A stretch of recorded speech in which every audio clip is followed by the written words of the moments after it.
বিসমিল্লাহির রহমানির রহিম। পরম করুণাময় ও অসীম দয়ালু। আসসালামু আলাইকুম ওয়া রাহমাতুল্লাহি ওয়া বারাকাতুহু। আলহামদুলিল্লাহি রাব্বিল আলামিন ওয়াস সালাতু ওয়াস সালামু আলা সাইয়্যিদিল মুরসালিন নবিয়িনা মুহাম্মদ ওয়া আলা আলিহি ওয়া সাহবিহি আজমাইন। আম্মা বাদ, ফাকাদ ক্বালা আল মুআল্লিফ রাহিমাহুল্লাহু তাআলা বাবুদ দুআ ইলা শাহাদাতি আল্লা ইলাহা ইল্লাল্লাহ ওয়া কওলিল্লাহি তাআলা কুল হাযিহি সাবিলি আদউ ইলাল্লাহি আলা বাসীরাতিন আনা ওয়া মান ইত্তাবা'আনি ওয়া সুবহানাল্লাহি ওয়া মা আনা মিনাল মুশরিকিন। وعن ابن عباس رضي الله عنهما أن رسول الله صلى الله عليه وسلم لما بعث معاذا إلى اليمن قال إنك تأتي قوما من أهل الكتاب فليكن أول ما تدعوهم إليه شهادة أن لا إله إلا الله وفي رواية إلى أن يوحدوا الله فإنهم أطاعوك لذلك فأعلمهم أن الله افترض عليهم 5 صلوات في كل يوم وليلة فإنهم أطاعوك لذلك فأعلمهم أن الله افترض عليهم صدقة تؤخذ من أغنيائهم فترد على فقرائهم فإنهم أطاعوك لذلك فإياك وكرائم أموالهم واتق دعوة المظلوم فإنه ليس بينها وبين الله حجاب أخرجاه. ولهما عن سهل بن سعد رضي الله عنه أن رسول الله صلى الله عليه وسلم قال يوم خيبر لا أوتين الراية غدا رجلا يحب الله ورسوله ويحبه الله ورسوله يفتح الله على يديه فبات الناس يدوكون ليلتهم أيهم يطاها فلما أصبحوا غدوا على رسول الله صلى الله عليه وسلم كلهم يرجون أن يطاها فقال أين علي بن أبي طالب فقيل هو يشتكي عينيه فأرسلوا إليه فأوتي به فبصق في عينيه ودعا له فبرأ كأن لم يكن به وجع فأعطاه الرأية فقال انفذ على رسلك حتى تنزل بساحتهم ثم ادعهم إلى الإسلام وأخبرهم بما يجب عليه من حق الله فيه فوالله لأن يهدي الله بك رجلا واحدا خير لك من حمر النعم يدعوكون أن يخوضون। সম্মানিত ব্রাদারান ইসলাম, আল্লাহ পাক রব্বুল আলামিনের সমস্ত প্রশংসা যে আল্লাহ পাক রব্বুল আলামিন আপনাকে আমাকে সকলকে আল্লাহ পাক সৃষ্টি করেছেন এবং সকল মখলুকাত আল্লাহ পাকের সৃষ্টি। যিনি সৃষ্টিকর্তা তার জন্য একমাত্র ইবাদত বন্দেগী। সালাত এবং সালাম নাযিল প্রিয় নবী মুহাম্মদ রাসূলুল্লাহ সাল্লাল্লাহু আলাইহি ওয়াসাল্লামের উপর, যাকে আল্লাহ পাক রব্বুল আলামিন আল্লাহ পাকের তৌহিদের দিকে মানব জাতিকে আহ্বান করার জন্য রাসূল করে প্রেরণ করেছেন, যাকে আল্লাহ পাক রব্বুল আলামিন সারা বিশ্বের সমস্ত মানুষের জন্য রাসূল করেছেন। তাদের কাছে তিনি আল্লাহ পাকের দাওয়াত, আল্লাহ পাকের একত্বের কথা, তৌহিদের কথা পৌঁছে দিয়েছেন সর্বপ্রথমে। আর তারপরে এ তৌহিদকে সম্পূর্ণ করার জন্য দিন ইসলামের যে বিধিবিধান রয়েছে, ফরজ ওয়াজিব পালন করা কমের পক্ষে, আর হারাম নাজায়েজ কাজ থেকে বেঁচে থাকা, এ সমস্ত বিষয় সম্পর্কে রাসূলুল্লাহ সাল্লাল্লাহু আলাইহি ওয়াসাল্লাম মানুষকে সুন্দর রূপে জানিয়ে দিয়েছেন। আমাদের কিতাবুত তাওহীদের আলোচনার বিষয়বস্তু হচ্ছে ৫ম অধ্যায়, যাতে লেখক রাহমাতুল্লাহ আলাইহি বলছেন যে এই অধ্যায় হচ্ছে লা ইলাহা ইল্লাল্লাহ, যে কালেমা তাইয়্যিবা, পবিত্র কালেমা, পবিত্র বাক্য, এর সাক্ষ্য প্রদানের দিকে মানব জাতিকে আহ্বান করা। এই আহ্বান করা ফরজ। এই অধ্যায় দিয়ে লেখক রহমতুল্লাহ আলাইহি এ কথা বলতে চেয়েছেন যে এর পূর্বে যে তাওহীদের গুরুত্ব, তাওহীদের ফজিলত এবং তাওহীদ সম্পর্কে যে কয়েকটি আলোচনা রয়েছে, এই তাওহীদ যেমন বাস্তবায়ন করতে হবে বিশ্বাসের সাথে সাথে, এবং তাওহীদ সম্পর্কে জ্ঞান অর্জন করার সাথে সাথে, তেমনি তাওহীদের দিকে মানব জাতিকে ডাকতে হবে। শুধু নিজে আল্লাহর তাওহীদ, আল্লাহ এক ও একক, এ কথা বিশ্বাস করলেন, এ সম্পর্কে জানলেন, এতটা যথেষ্ট নয়। জানার পরে বিশ্বাস করা, ইলম জ্ঞান অর্জন করা আগে, আর তারপরে তা বিশ্বাস করা। শুধু বিশ্বাস করাই যথেষ্ট না, সেই মোতাবেক আমল করতে হবে, বাস্তবায়িত করতে হবে। এই জন্য এর আগে একটি অধ্যায় ছিল যে ব্যক্তি তৌহিদের পূর্ণরূপে বাস্তবায়ন করবে, মান হাক্কাকা তৌহিদ দাখালাল জান্নাতা বেগাইরে হিসাবিন ওয়ালা আযাব, সেই ব্যক্তি বিনা হিসাবে আর বিনা আযাব শাস্তিতে জান্নাতে যাবে। তাহলে তৌহিদের বাস্তবায়ন করতে হবে, মানে তৌহিদকে নিজের জীবনের প্রত্যেকটি ক্ষেত্রে কায়েম করতে হবে, পালন করতে হবে। আর তারপরে আরেকটি কাজ বাকি আছে, সেটা হচ্ছে অন্যদেরকে তৌহিদের দিকে ডাক দেওয়া। আপনার জন্য এতটা যথেষ্ট না যে আপনি তৌহিদি মুসলিম, আল্লাহ পাকের একত্ব প্রতিষ্ঠা করেন, আর আপনি তৌহিদ বিপরীত কোনো কাজ করেন না, কোনো কথা বলেন না, কোনো ভ্রান্ত শিরকি আকীদা রাখেন না, অর্থাৎ শিরক মুক্ত ব্যক্তি জীবনে এতটা যথেষ্ট নয়। বরং আপনাকে আপনার কাছের লোক থেকে শুরু করতে হবে দাওয়াত দেওয়া। আপনার স্ত্রী যদি বিবাহিত হন, আপনার বাপ মা, আপনার ছেলে মেয়ে, তাদেরকে তৌহিদের দিকে আহ্বান করতে হবে। ইয়া আইয়ুহাল্লাযীনা আমানু কু আনফুসাকুম ওয়া আহলিকুম নারা, নিজেকে এবং নিজের পরিবারকে জাহান্নামের আগুন থেকে বাঁচাও। কারণ তৌহিদ যদি না থাকে বা তৌহিদে যদি ভেজাল থাকে, শিরক যুক্ত তৌহিদ থাকে, তাহলে চিরকাল জাহান্নামে থাকতে হবে। শুধু জাহান্নামে নয়, বরং চিরকাল জাহান্নামে থাকতে হবে। এই জাহান্নাম থেকে বাঁচাও নিজেকে, নিজের পরিবারকে, আর তারপরে আশেপাশে যারা রয়েছে, তারপরে দূরে যাবেন আপনি।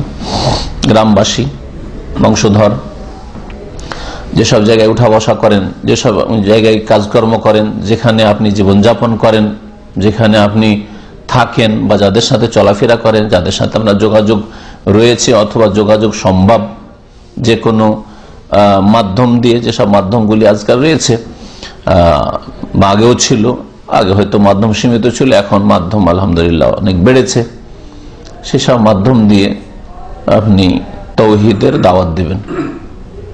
যেমন লিখার মাধ্যমে, লিখা আগেও ছিল, পুরনো যুগে কলম ছিল, কঞ্চির হইলেও, আর কালি ছিল, তাই না, আর লিখার ব্যবস্থা ছিল। কাগজ না থাকলেও গাছের বাকলে, চামড়াতে লিখার ব্যবস্থা ছিল। বক্তব্য করা, হ্যাঁ, প্রাচীন যুগ থেকে ছিল, আম্বিয়া রসুলগণ সকলেই সম্বোধন করেছেন মানুষকে। কিন্তু এখন নতুন নতুন উপায়, মাধ্যম বেরিয়ে এসছে, ইন্টারনেটের মাধ্যমে, ফেসবুকের মাধ্যমে, আরও আপনার টেলিফোনের মাধ্যমে, আপনার মোবাইলের মাধ্যমে, মোবাইল মেসেজ দেওয়ার মাধ্যমে, আরও বহু উপায় রয়েছে, প্রচার মাধ্যমে, টিভির মাধ্যমে, রেডিওর মাধ্যমে, আপনার ক্যাসেটের মাধ্যমে, সিডির মাধ্যমে, অডিও ভিডিও ইত্যাদি ইত্যাদি। তাহলে কত উপায় বেড়ে গেছে যে সবগুলির মাধ্যমে আপনি আল্লাহ পাকের দিনের, আর দিনের মৌলিক বিষয় হচ্ছে তৌহিদ, আর তৌহিদের ওপর বুনিয়াদ করে সমস্ত দিনের বিধি বিধান পালন করতে হবে। তৌহিদ নাই, দিনের অনেক কিছু আছে, কোনো কাজে আসবে না। অর্থাৎ আল্লাহ পাকের একত্ব নাই, শিরক ঢুকে আছে, আর আপনার মধ্যে ইসলামের মেলা কিছু আছে, নামাজ, রোজা, হজ, যাকাত, বা বাপ মায়ের খেদমত ইত্যাদি, জনকল্যাণমূলক কাজ ইত্যাদি ইত্যাদি, মেলা কিছু করছেন। মাশাআল্লাহ, কফিলের মালিকের আপনি হিতাকাঙ্ক্ষী, বেশ নিষ্ঠার সাথে কাজ করছেন, রুজি হালাল খাচ্ছেন, কিন্তু শিরক ঢুকে আছে। তো এতগুলি ভালো কাজ, আর এর চাইতে ভালো কাজ সারা দুনিয়াতে যত হইতে পারে থাকলেও আপনার এই আমলগুলি আখেরাতে কাজে আসবে না, সব ধ্বংস হয়ে যাবে। সমস্ত আমলের আখেরাতে ফল পাওয়ার জন্য মৌলিক শর্ত হচ্ছে তৌহিদ, আল্লাহর একত্ব। তৌহিদ যদি না থাকে আর ভালো কিছু কাজকর্ম করেন, কোরআন এবং হাদিস দ্বারা স্পষ্ট যে আল্লাহ পাক একেবারে আপনার পরিশ্রমকে বিনষ্ট করবেন না, সেজন্য দুনিয়াতে আপনাকে দিয়ে দেবেন, নগদ কিছু দিয়ে দেবেন। আজকাল বড় বড় কাফের, বড় বড় তাগুত, বড় বড় নাস্তিক, বড় বড় মুশরিক, কবর মাজার পূজারী, তাদেরকেও দুনিয়ার সুখ স্বাচ্ছন্দ্য, ধন সম্পদ, সুস্থতা, অনেক কিছু আল্লাহ পাক দিয়েছেন ওদেরকে, মান ইজ্জত দিয়েছেন, দুনিয়ার ইজ্জত নিয়ে খুব খুশি যে আমার ভক্ত অনেক, মরিদ অনেক, এসব নিয়ে খুশি রয়েছে। কিন্তু আখিরাতে আল্লাহ পাক কিছুই দেবেন না যদি শিরকি জীবন হয়, শিরক মুক্ত না। আর ভালো আমলগুলির সাথে যদি শিরক মুক্ত হইতো, তাওহীদ জানলো, বিশ্বাস করলো, পালন করলো, বাস্তবায়ন করলো, তাহলে দুনিয়াতেও পাবে আর আখিরাতেও পাবে। যেমন আল্লাহ পাক রব্বুল আলামিন তাওহীদ মুসলিমদেরকে, মুমিনদেরকে আল্লাহ পাক দিয়েছেন। সৌদি আরব আল্লাহ পাক রব্বুল আলামিন এই মরুভূমিতে দুনিয়ারও নিয়ামত দিয়েছেন আর দিনেরও নিয়ামত দিয়েছেন। ইচ্ছা করলে প্রতি বছর হজ করতে পারে আর অনেক উমরা করতে পারেন, তাই না? দিনও দিয়েছেন আল্লাহ পাক রব্বুল আলামিন আর দুনিয়াও দিয়েছেন, দুনিয়ার কোনো অভাব রাখেননি। তাওহীদ যদি নষ্ট হয়ে যায় তখন আল্লাহ পাক রব্বুল আলামিন দুনিয়াতেও বালা মুসিবত বিপদ আপদ দেবেন। যেমন আজকাল মুসলিম বিশ্বে বালা মুসিবতের আর বিপদ আপদের আর গৃহযুদ্ধের আর আপোষে কলহ বিবাদের শেষ নেই, শান্তিতে নেই কেউ, শাসকরাও শান্তিতে নেই তাওহীদ নষ্ট করার কারণে, আর জাতীয় শান্তিতে নেই, প্রজারাও শান্তিতে নেই, শুধু তাওহীদ নষ্ট করে দেওয়ার, তাওহীদের জায়গা শিরকে দখল করে নিয়েছে। এই জন্য বলছিলাম যে তাওহীদের দাওয়াত দিতে হবে, এটা আমাদের প্রত্যেকের ফরজ। যারা নিজেকে মুসলিম বলছেন, আপনার যতটা জ্ঞান আছে সেই জ্ঞান মোতাবেক আপনি দাওয়াত দেবেন। আমার যতটা আল্লাহ পাক বিদ্যা বুদ্ধি দিয়েছেন সেই মোতাবেক আমি মানুষকে দাওয়াত দেব। আমার জন্য যদি হাজার হাজার লোককে দাওয়াত দেওয়া ফরজ হয়, তো আপনার জন্য কমপক্ষে 10-20টা লোককে দাওয়াত দেওয়া ফরজ হয়ে আছে। কিন্তু ডাকতে হবে দিন ইসলামের দিকে, আর দিন ইসলামের মৌলিক বিষয় বারবার বলছি তাওহীদ, সেদিকে আহ্বান করতে হবে, এটা ফরজ। শুধু জেনে নেওয়া, শুধু বিশ্বাস করে নেওয়া, মেনে নেওয়া যে আমি তাওহীদ মানলাম, লা ইলাহা ইল্লাল্লাহ মানলাম,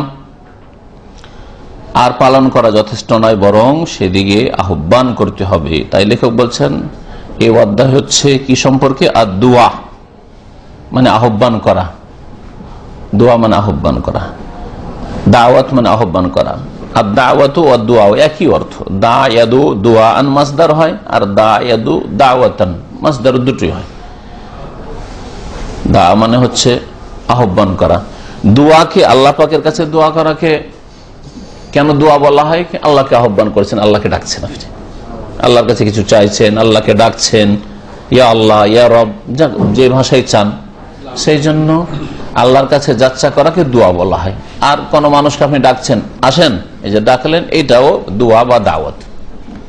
কে ডাকছেন? আপনি আসেন, দুনিয়ার গরজে ডাকছেন, দিনের গরজে ডাকছেন, আল্লাহর তাওহীদের দিকে ডাকছেন, আসেন মসজিদে যাই, নামাজের দিকে ডাকলেন। আপনি হাইয়া আলাস সালাহ এসো, সালাহ নামাজের জন্য এসো, হাইয়া আলাল ফালাহ এসো, মুক্তির জন্য এসো, ইয়া আইয়ুহান নাস, হে মানব সকল, কুলু লা ইলাহা ইল্লাল্লাহ, বলো তোমরা আল্লাহ ছাড়া কেউ সত্য মাবুদ নেই, তুফলিহু, তাহলেই পরিত্রাণ পাবে। দাওয়াত দিলেন না? হ্যাঁ, শিরক করবেন না, আবুদুল্লাহ, আল্লাহর ইবাদত করো, ওয়ালা তুশরিকু বিহি শাইআ, তার সাথে কাউকে শরীক করিও না, কোনো কিছুকে শরীক করিও না।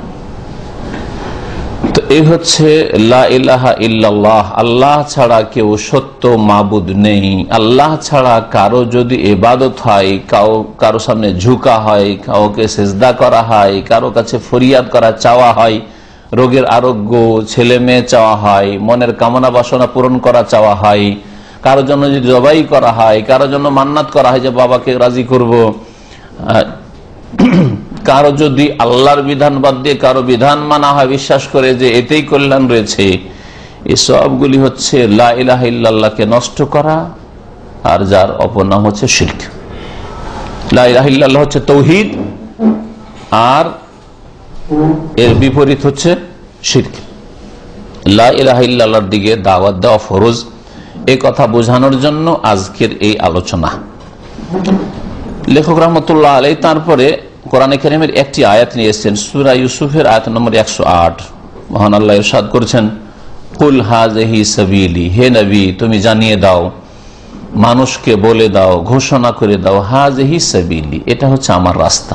সাবিল শব্দটা স্ত্রীলিঙ্গ আরবি ভাষায়, আরবি ভাষাতে শব্দের লিঙ্গ আছে, শব্দের লিঙ্গ আছে, মানে কোনটা মুযাক্কার, কোনটা মুআন্নাস, পুরুষ লিঙ্গ, স্ত্রীলিঙ্গ, এই জন্য হাযিহি বলা হয়েছে, না হলে হাযা সাবিলি বলা হতো। হে নবী এই হচ্ছে আমার রাস্তা, এই কথা ঘোষণা করে জানিয়ে দাও, এটা হচ্ছে আমার রাস্তা। তো নবী করিম সাল্লাল্লাহু আলাইহি সাল্লাম যে রাস্তা, যে পথ নিয়ে এসেছিলেন, দ্বীন ইসলামের পথ, সেই সম্পর্কে আল্লাহ বলছেন নবীকে ঘোষণা করে দেয়, এটা হচ্ছে আমার পথ। পথটা কি? আদউ ইলাল্লাহ, যে আমি আল্লাহ পাকের দিকে আহ্বান করি। আমি কার দিকে ডাকি? আল্লাহর দিকে ডাকি, নিজের ব্যক্তির দিকে ডাকি না। যে আমাকে অন্ধভাবে মানো, আমার কথা অন্ধভাবে বিশ্বাস করো, আমার তকলিদ করো, অন্ধ অনুসরণ করো, আমার মুরিদ হয়ে যা বলছি চুপচাপ মানো। তোমাদের কাজ হচ্ছে শুধু মানা, যদিও খারাপ লাগে, অন্যায় লাগে, তবু জানবে যে কোনো না কোনো রহস্য আছে।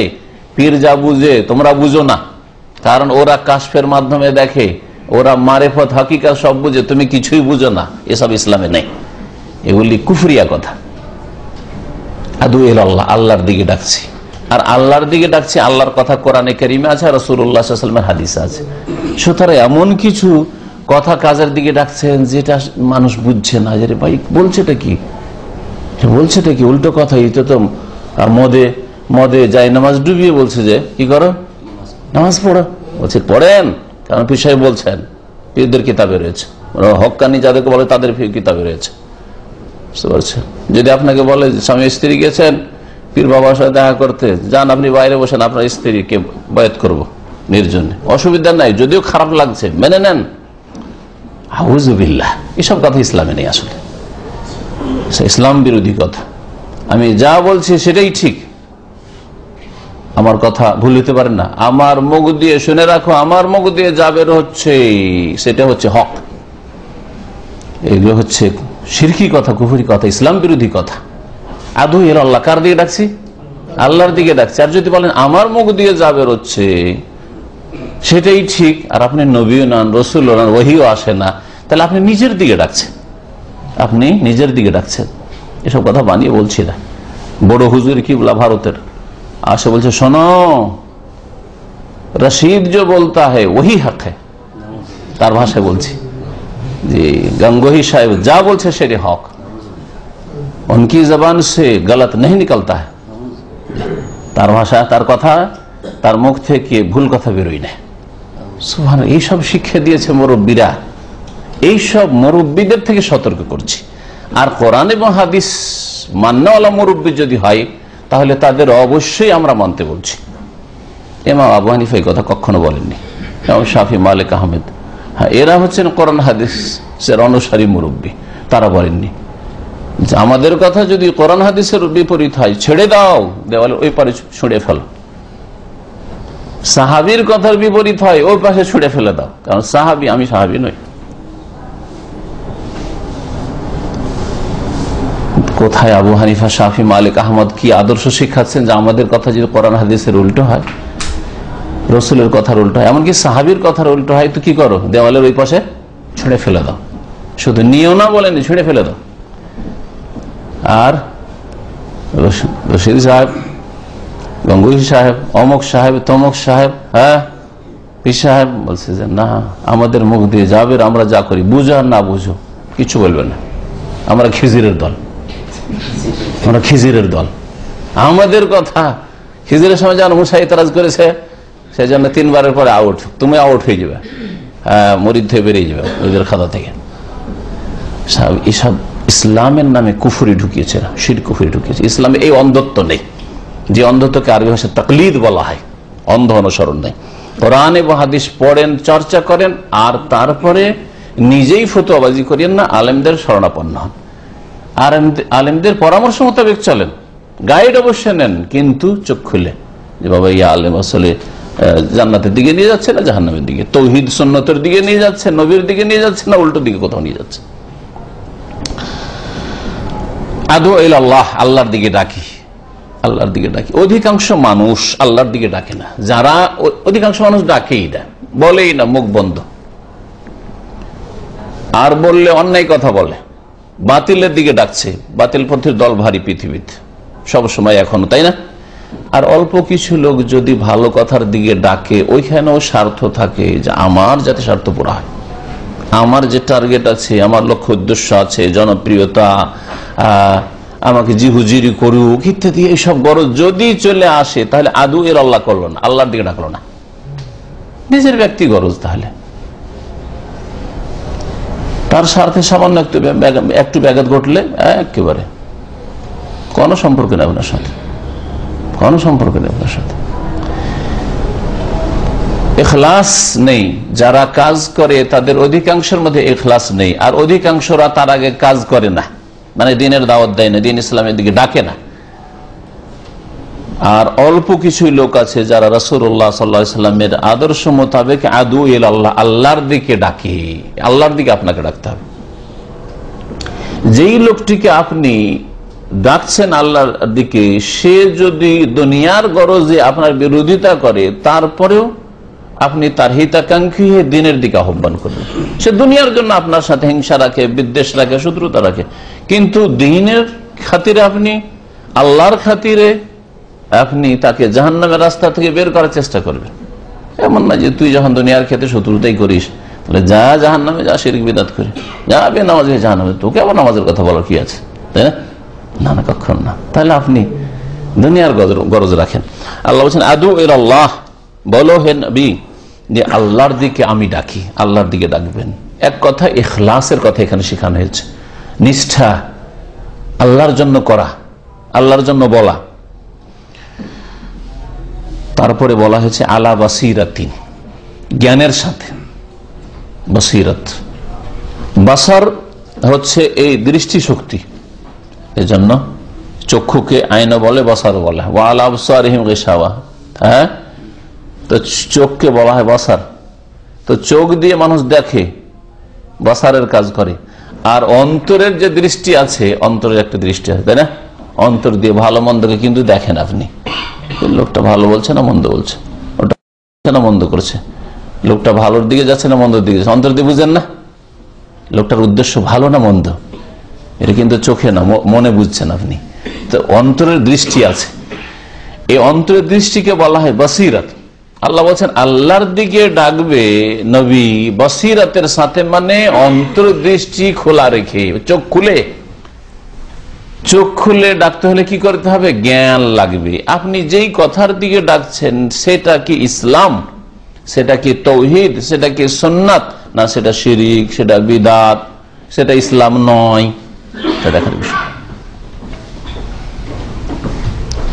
আপনি ডাকছেন যে বিষয়টার দিকে, বা যে বিষয়টা মানুষকে বলছেন সে সম্পর্কে আপনার সম্যক জ্ঞান নেই। নামাজ পড়তে বলছেন একটা ভাই, নামাজ পড়ো, নামাজ শিখায় আপনাকে, নামাজ পড়তে জানেন না আপনি, নামাজ শিখায়। একটা উদাহরণ দিয়ে বুঝাতে হলে বুঝবেন। আর নামাজ শিখে দিকে বললেন ভাই যখন নামাজ শুরু করবেন আপনি নামাজ তো একটা নিয়ত পড়বেন, একটা জায় নামাজের দোয়া পড়বেন, আপনি মুক্তাদি যদি হন ইক্তাদাই তো বিহাজাল ইমাম বলবেন, হ্যাঁ হ্যাঁ, তারপরে আল্লাহু আকবার করবেন, হ্যাঁ, শিখাইলেন। তাহলে আপনার বসিরতি নেই, আসলে নামাজ সম্পর্কে কোনো জ্ঞানই নেই, অন্তর্দৃষ্টি খোলেন, সঠিক নামাজই জানেন না আপনি, আপনি কি শিখাবেন নামাজ? আবার আমি ইসলাম প্রচারের জন্য এসেছি, তবলিগ করার জন্য এসেছি ভাই, তো আপনি যে দেশে এসছেন ওই দেশের ভাষা জানেন না? আমি জানি না, আমাদের মুরব্বী জানেন। একবার ভারতের এক জায়গায় এক দল এরকম এসছে মালয়েশিয়া, ইন্দোনেশিয়া থেকে। তো জীবনের প্রথম তাদেরকে দেখার খুব শখ হলো যে দেশ বিদেশ থেকে এরা আসে আর 40 দিন কাটায়, 3 মাস কাটায়, তো সেটা দেখা করবো। গেলাম, গিয়ে দেখা করলাম অনেকগুলি লোকের সাথে মালয়েশিয়া, জীবনের প্রথম দেখছি বিদেশিতে দেখার কথা। সৌদি আরবে এসে দেখা আর শখ নাই, এখানে সারা পৃথিবীর বিভিন্ন লোককে দেখে ফেলেছে, এখানে দেখার পর আর শখ থাকে না, তাই না? কিন্তু বাংলাদেশে দেখলে ইন্দোনেশিয়া পেয়ে যান, মালয়েশিয়ান পেয়ে যান, ফিলিপাইন দেখার কৌতূহল হবে, সাথে কথা বলার কৌতূহল হবে, যে দেখি কথা বলি, কি ভাষায় কথা বলতে পারি। যদি দেখেন যে একটি মুরব্বী হুজুর টাইপের, তা আরবিতে বলার চেষ্টা করবেন, যেমন আমরা। আর যদি না ভাই জেনারেল শিক্ষিত, তাহলে ইংলিশে, কারণ আমার বাংলা বুঝে না আর ওর ভাষা আমি বুঝি না, তাহলে মাঝামাঝি একটা ভাষায় আসতে হবে, ইংলিশে আসতে হবে না আরবিতে আসতে হবে, তাই না? ওদের গিয়ে যখন প্রথম আরবি বলা শুরু করলাম, কারণ এরা ইসলাম প্রচার বলছে, তবলিগে এসছি, তো ভাই একটু আরবিতে বলি, একটা অক্ষর আরবি জানে না। তাই বললাম যে তাহলে ইংলিশ বলতে পারেন? ইংলিশে যা একটু বলতে পারি, কিছু কাজ চালাবো, ইংলিশ বলতে পারেন? বলছে তা হোক, তো বলতে পারি না। তা বললাম তাহলে কার সাথে কথা বললাম, আমরা একটু কথা বলতে চাই, মালয়েশিয়ান, ইন্দোনেশিয়ান দিনী ভাই পেয়েছি, মুসলিম ভাই পেয়েছি, তো একটু কথা বলতে চাই। বলছে আমাদের আমির সাহেবের কাছে চলে যান। বুঝতে পেরেছেন? তাহলে এতগুলি লোক, কয়েকশো লোক যে আমির সাহেবের সাথে এসছেন, আর বলছেন তবলিগ, তবলিগ মানে প্রচার করা। তো কি প্রচার করবেন? যে দেশের ভাষা উর্দুও জানেন না, ওই দেশের ভাষা হিন্দিও জানেন না, আপনি কেরালাও জানেন না, আর ইন্টারন্যাশনাল ভাষা ইংলিশটাও জানেন না, ইন্টারন্যাশনাল মুসলিমদের ইসলামিক ভাষা আরবিটাও জানলেন না, তাহলে কি প্রচার করার জন্য ভারতে এসছেন মালয়েশিয়া থেকে? বলেন দেখি। হ্যাঁ, বুঝতে হবে, আলা বাসিরাতিন, জ্ঞান হইতে হবে। যেই জাতিকে কিছু দেওয়ার জন্য সেই জাতির ভাষাই জানেন না, তো বাসিরাতি তো নাই। তারপরে আসবে দিনের মশলা মাসাইল, তাওহীদ, সুন্নাত, হালাল হারাম, জায়েজ নাজায়েজ, জানছেন না জানছেন না, তারপর না ইসলামের দাওয়াত দেবেন। কিভাবে ইসলামের দাওয়াত দিতে এসছেন? যখন এই কথা বলা হয় ভাইদেরকে, তখন বলে আমরা নিজেরাই শিখতে এসছি। কি বলে জানেন? এটা তাদের ভাষা, আমরা শিখতে এসছি। শিখতে এসছেন, তাহলে একজন ওস্তাদ, যেমন আপনারা বসছেন মাশাআল্লাহ 25-50 জন, এইরকম বসেন আর শিখেন। বাড়িতে এটা হইতে পারে, আপনার গ্রামে হইতে পারে, শহরে হইতে পারে। তার জন্য 5,000-10,000 কিলোমিটার মালয়েশিয়া ইন্দোনেশিয়া থেকে আপনি ভারত আসবেন, বাংলাদেশ আসবেন, বলছে এখানে শিখতে এসছি। এখানে আবার কি শিখতে এসছেন আপনি? যাদের ভাষা বুঝেন এখানে কার কাছে কি শিখতে এসছেন? আল্লাহ বলছেন আলা বাসিরাতিন। এই জন্য দাওয়াতের কাজ কেউ ইসলামী সেন্টারে সৌদি আরবেই করুক আর কেউ অন্য কোথাও গিয়ে করুক, সে দিন বেঁধে করছে না করছে ওটা পরের ব্যাপার, সুন্নত বিদআতের কথা। কিন্তু কথা হচ্ছে যে দাওয়াত দিবে, সে যেই জাতিকে দাওয়াত দিবে তার ভাষা তো জানতে হবে। যেই জিনিসটার দাওয়াত দিবে কোরআন এবং হাদিসের, কোরআন হাদিসের নলেজ তো থাকতে হবে। এটা একমাত্র আলেমের হইতে পারে। একজন আলেমে দিন কোরআন বুঝে, রসুলের হাদিস বুঝে, তারপরে দিনের যে মৌলিক বিষয় তাওহীদ বুঝে, সুন্নাত বুঝে, সেই না দাওয়াত দিবে। আপনি একজন সাধারণ মানুষ, সারা জীবন ঘুষ খেয়ে এসছে, অফিসার, সারা জীবন সুদ খেয়ে এসছে, ব্যবসা হারাম ব্যবসায়ী, এখন চিন্তা করতে লাগলো যে শর্টকাট রাস্তা কোথায়, গুনার মাপ করতে হবে। বলছি এত শর্টকাট রাস্তা এদের ছাড়া কেউ দিতে পারে না, একবার গেলে কাজ হয়ে যায়। বেরিয়ে পড়লো, কিছুই জানে না ইসলাম সম্পর্কে। আল্লাহ বলছেন আলা বাসিরাতিন, জ্ঞানের সাথে ইসলামের দাওয়াত দিতে হবে। আমিও জ্ঞানের সাথে দাওয়াত দিই, জেনে শুনে। ওয়ামানিত্তাবাআনি, আর যারা আমার অনুসারী হবে তারাও জেনে শুনে আল্লাহর দিকে ডাকবে। আল্লাহর দিকে ডাকবে, সুফিজমের দিকে ডাকবে না। অনেক এরা সুফিজমের দিকে ডাকে। জি, সুফিবাদ আল্লাহর পক্ষ থেকে আসেনি। পীর মুরিদি, পীরতন্ত্র, হেল্লাজি আকিদা, আল্লাহ সর্বত্র বিরাজমান, এসব কথা আল্লাহর পক্ষ থেকে আসেনি। আমি এবং আমার অনুসারীরা জ্ঞানের সাথে আল্লাহর দিকে ডাকি। আর আল্লাহর দিকে ডাকাই হচ্ছে তাওহীদুল্লাহ, আল্লাহর একত্ব, আল্লাহর দিকে শুধু ডাকি। আমরা তার মানে তো তাওহীদ, আল্লাহ এক, ওই এক আল্লাহর দিকে ডাকি, এক আল্লাহর বিধানের দিকে ডাকি। এইরকম যারা রাজনৈতিক দল নিজের দল বাড়াচ্ছে, তার আল্লাহর দিকে ডাকে না, নিজের পার্টির দিকে ডাকছে, নিজের আদর্শের দিকে ডাকছে, হ্যাঁ, গণতন্ত্রের দিকে ডাকছে, কেউ সমাজবাদের দিকে ডাকছে, কেউ জাতীয়তাবাদের দিকে ডাকছে, বলছে আমাদের দলে এসো, বলছে আমাদের দলে এসো। এরা আল্লাহর দিকে ডাকে না। আল্লাহর দিকে ডাকতে হবে এবং আল্লাহর দিন সম্পর্কে বসিরাত মানে জ্ঞান রেখে। এটা হচ্ছে নবী করিম সাল্লাল্লাহু আলাইহি সাল্লামের কাজ আর তার অনুসারীদের কাজ। এর বিপরীত যদি কেউ রাজনৈতিক দলের দিকে ডাকে, নবীর অনুসারী নয়। কেউ যদি শিরক বিদআতের দিকে ডাকে, আল্লাহর তাওহীদ দিকে না ডাকে, তাহলে সে নবীর অনুসারী না। ওয়ামানিত্তাবাআনি, যারা আমার অনুসারী তারাও জ্ঞানের সাথে, জেহালত অজ্ঞতার সাথে দিয়ে ডাকে, মনে কিছুটা ইসলাম আছে, ইসলামকে ভালোবাসে, জানে না, তারপরে যেই সেই বলে ফতোয়া দেয়, তাহলে জ্ঞানের সাথে ডাকলো না। তার এটা নবীর অনুসারীদের তরিকা নয়। নবীর এবং নবীর অনুসারীদের তরিকা হচ্ছে জানবে, জানার পরে আল্লাহর দিকে ডাকবে, শিরিকের দিকে নয়, বিদআতের দিকে নয়, অন্ধ পূজার দিকে নয়। সুবহানাল্লাহ, এবং আল্লাহ পাক পাক পবিত্র। আল্লাহ পাক রব্বুল আলামিন সমস্ত ত্রুটি থেকে, সমস্ত রকমের তার শরীক হওয়া থেকে, সমস্ত রকমের যেসব অভাব হইতে পারে, সমস্ত কিছু থেকে আল্লাহ পাক পাক পবিত্র, তার পবিত্রতা ঘোষণা করছে। সুবহানাল্লাহ মানে আল্লাহর পবিত্রতা ঘোষণা করা। আল্লাহর দিন হচ্ছে কামেল, পূর্ণাঙ্গ, আর মানব রচিত বিধান হচ্ছে অসম্পূর্ণ। আল্লাহর দিন হচ্ছে কিয়ামত পর্যন্ত সমস্ত মানুষের জন্য, আরবের জন্য, আজমের জন্য, বাঙালির জন্য, ভারতীয়ের জন্য, সমস্ত মানুষের জন্য সমস্যার সমাধান।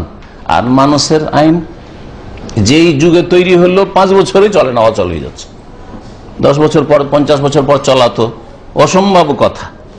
কোনো শান্তি নিয়ে আসে না, বরং অশান্তির শেষ নেই। ওয়ামা আনা মিনাল মুশরিকিন, আর আমি মুশরিকদের অন্তর্ভুক্ত নয়, মুশরিকদের দলের নয়। মুহাম্মদ সাল্লাল্লাহু আলাইহি সাল্লামকে আল্লাহ বলছেন তুমি বলে দাও যে আমি মুশরিকদের সাথে কোনো সম্পর্ক রাখি না। এই আয়াতের অংশ দ্বারা এটাও বোঝানো হয়েছে যে আপনি যখন তাওহীদ কে জেনেছেন, বিশ্বাস করেছেন, আমল করেছেন, বাস্তবায়ন করেছেন, আর সেদিকে দাওয়াত দিচ্ছেন, তাহলে শিরকের সাথে, মুশরিকের সাথে আপনার কোন রকমের সম্পর্ক থাকবে না, কম্প্রোমাইজ থাকবে না, যে আমি কিছু ডিসকাউন্ট করছি আর আপনি কিছু ডিসকাউন্ট করেন, আসেন বসি একসাথে, আর বসার পরে আপনারটাও কিছু মানে আমারটাও কিছু মানে, এইটা নেই। হ্যাঁ, বসবেন কি জন্য? তাওহীদের দাওয়াত দেওয়ার জন্য বসেন, অসুবিধা নেই। মুশরিকের সাথে বসতেই হবে, কারণ ও তো দাওয়াতের ক্ষেত্র। কিন্তু আপনার কথা, কারণ আপনার কথা হচ্ছে আল্লাহ পাকের কথা, আল্লাহ পাকের দ্বীনের কথা, এই জন্য বসবেন। কিন্তু এই জন্য কখনো বসবেন না, সম্পর্ক রাখবেন না যে চলো মাঝামাঝি না আসলে কি আর হয়, ভাই আপনি একটু সরে আসেন আর আমি একটু এগিয়ে যাই, দিয়ে কাছাকাছি হয়ে বসি। এইরকম তরিকা এক শ্রেণীর লোকেরা শুরু করেছে, যে আপনি আপন জায়গায় থেকে গেলেন, যদি আমি বলছি যে আপনার শিরকের ওপর, আপনি আপনার জায়গায় থেকে গেলেন আর আমি আমার জায়গায় আমার তাওহীদ নিয়ে থেকে গেলাম, তো হচ্ছে না। তখন একদল কি বেরিয়েছে জানেন, মাঝামাঝি আসে, আমার তাওহীদে কিছুটা ছাড় দিয়ে ডিসকাউন্ট করি আর আপনি কিছুটা শিরকে ডিসকাউন্ট করেন, আসেন মাঝামাঝি। হ্যাঁ, সুতরাং অসুবিধা নেই। আমাদের রাজনীতিতে সাথ দিলে একামতের দিন করবো, ইসলামী আইন কায়েম করবো, সুতরাং অসুবিধা নেই, মাজার টাজার আছে ওগুলো থাক আপনাদের, হ্যাঁ ওগুলো থাক, অসুবিধা নেই। তা আমাদের এটাতে একটু সাথ দেন, সহযোগিতা করেন, আর আপনাদের ওইটাও বলছে ঠিক আছে। ওইভাবে আমরা একবার সোচ্চার নয় যে মাজার রাখতেই দেবো না, আর মাজার পূজাই করতে দেবো না, আর ওরস করতে দেবো না, চলে চাদরও চড়াইতে চলে গেল তাদের কেউ কইছে না। হ্যাঁ, এমনকি মূর্তি পূজাতেও আল্লাহ পাক নবীকে কি ঘোষণা করতে বলছেন? ওমান আমিল মুশরিক, ঘোষণা করে যে আমি মুশরিকদের দলের সাথে কোনো সম্পর্ক রাখি না। সম্পর্ক ছেদ করতে হবে শিরক থেকে আর শিরককারী মুশরিক থেকে। এই জন্যই সূরা কাফিরুন যথেষ্ট। আপনারা এইসব আয়াত যদি মুখস্থ নাও রাখেন, কুল ইয়া আইয়ুহাল কাফিরুন, হে কাফেরেরা, লা আবুদু মা তা'বুদুন, যে সবের ইবাদত করো আমি করতেই পারি না ইবাদত। এর মানে এই না যে শুধু মূর্তি পূজা করবেন না, দুর্গা পূজা করবেন না, কিন্তু দরগার পূজা করবেন, মাজার ধরে নেবেন, তাহলে পার্থক্য থাকবে না। তো একই জিনিস। আর প্রাচীন যুগ থেকে এই দুই রকমের শিরক চলে আসছে। দুই রকমের শিরক থেকে নবী করিম সাল্লাল্লাহু আলাইহি ওয়াসাল্লাম সতর্ক করেছেন। আসেন, সামনে দুটি হাদিস আছে, এই হাদিসগুলি সম্পর্কে জানি। আব্দুল্লাহ বিন আব্বাস রাদিয়াল্লাহু তাআলা আনহুমা থেকে বর্ণিত, তিনি বলছেন যে আন্না রাসূলুল্লাহ সাল্লাল্লাহু আলাইহি ওয়াসাল্লাম বাআসা মুআযান ইলাল ইয়ামান, রাসূলুল্লাহ সাল্লাল্লাহু আলাইহি ওয়াসাল্লাম যখন মুআয বিন জাবাল রাদিয়াল্লাহু তাআলা আনহুকে ইয়ামান দেশে পাঠালেন, নবী করিম সাল্লাল্লাহু আলাইহি ওয়াসাল্লাম শেষ যুগে মক্কা বিজয়ের পরে ইয়ামানে পাঠিয়েছিলেন মুআয বিন জাবালকে, সেখানকার নেতৃত্ব দিয়ে, সেখানকার দায়িত্বশীল বানিয়ে, বলতে পারেন যে এলাকার যেমন গভর্নর থাকে ওইরকম গভর্নর ধরেন সেই যুগের। আর তখনকার দায়িত্বশীল মানে এই নয় যে শুধু দুনিয়ার দায়িত্বশীল, দুনিয়ার কাজ করবে, দিন দুনিয়া দুটোই করবে। ইসলামে দিন দুনিয়া আলাদা নেই।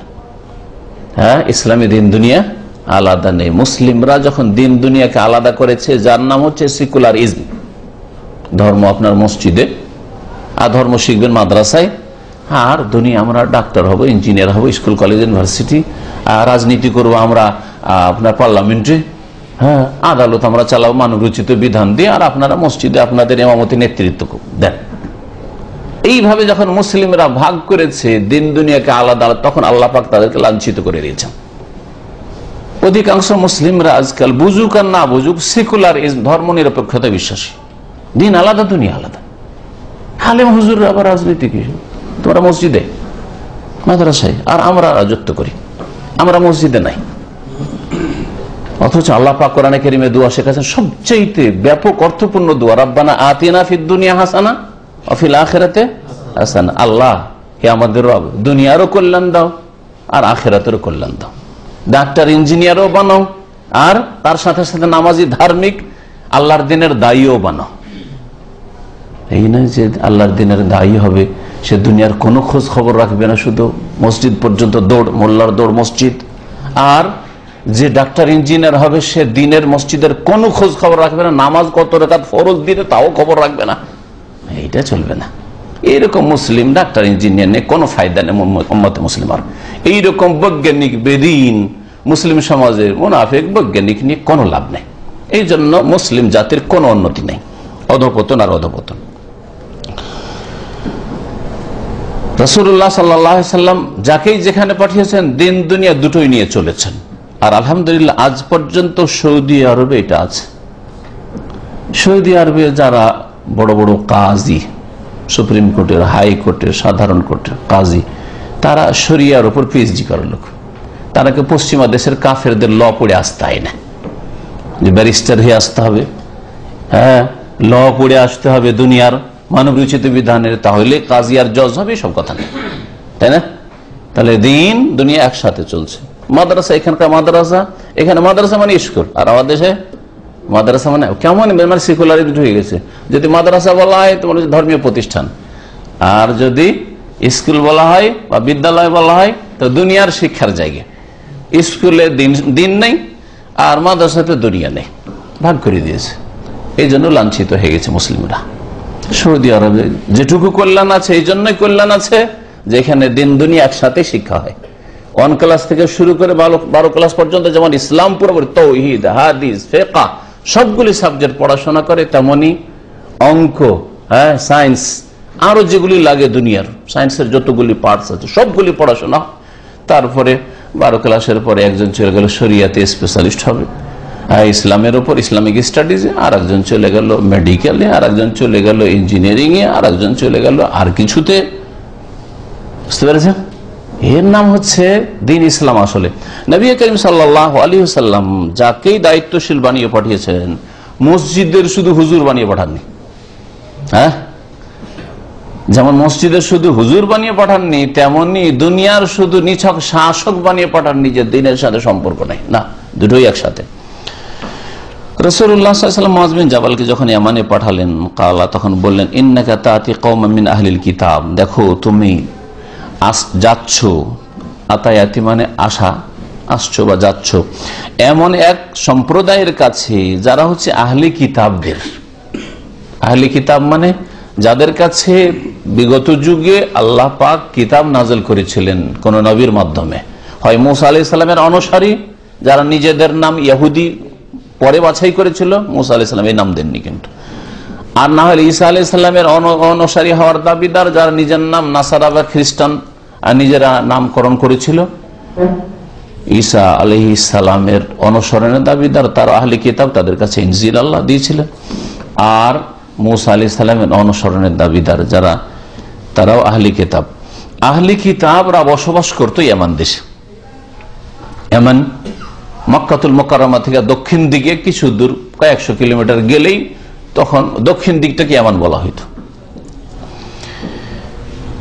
ওই দিকে পাঠিয়েছিলেন নবী করিম সাল্লাল্লাহু আলাইহি ওয়াসাল্লাম মুআয বিন জাবালকে।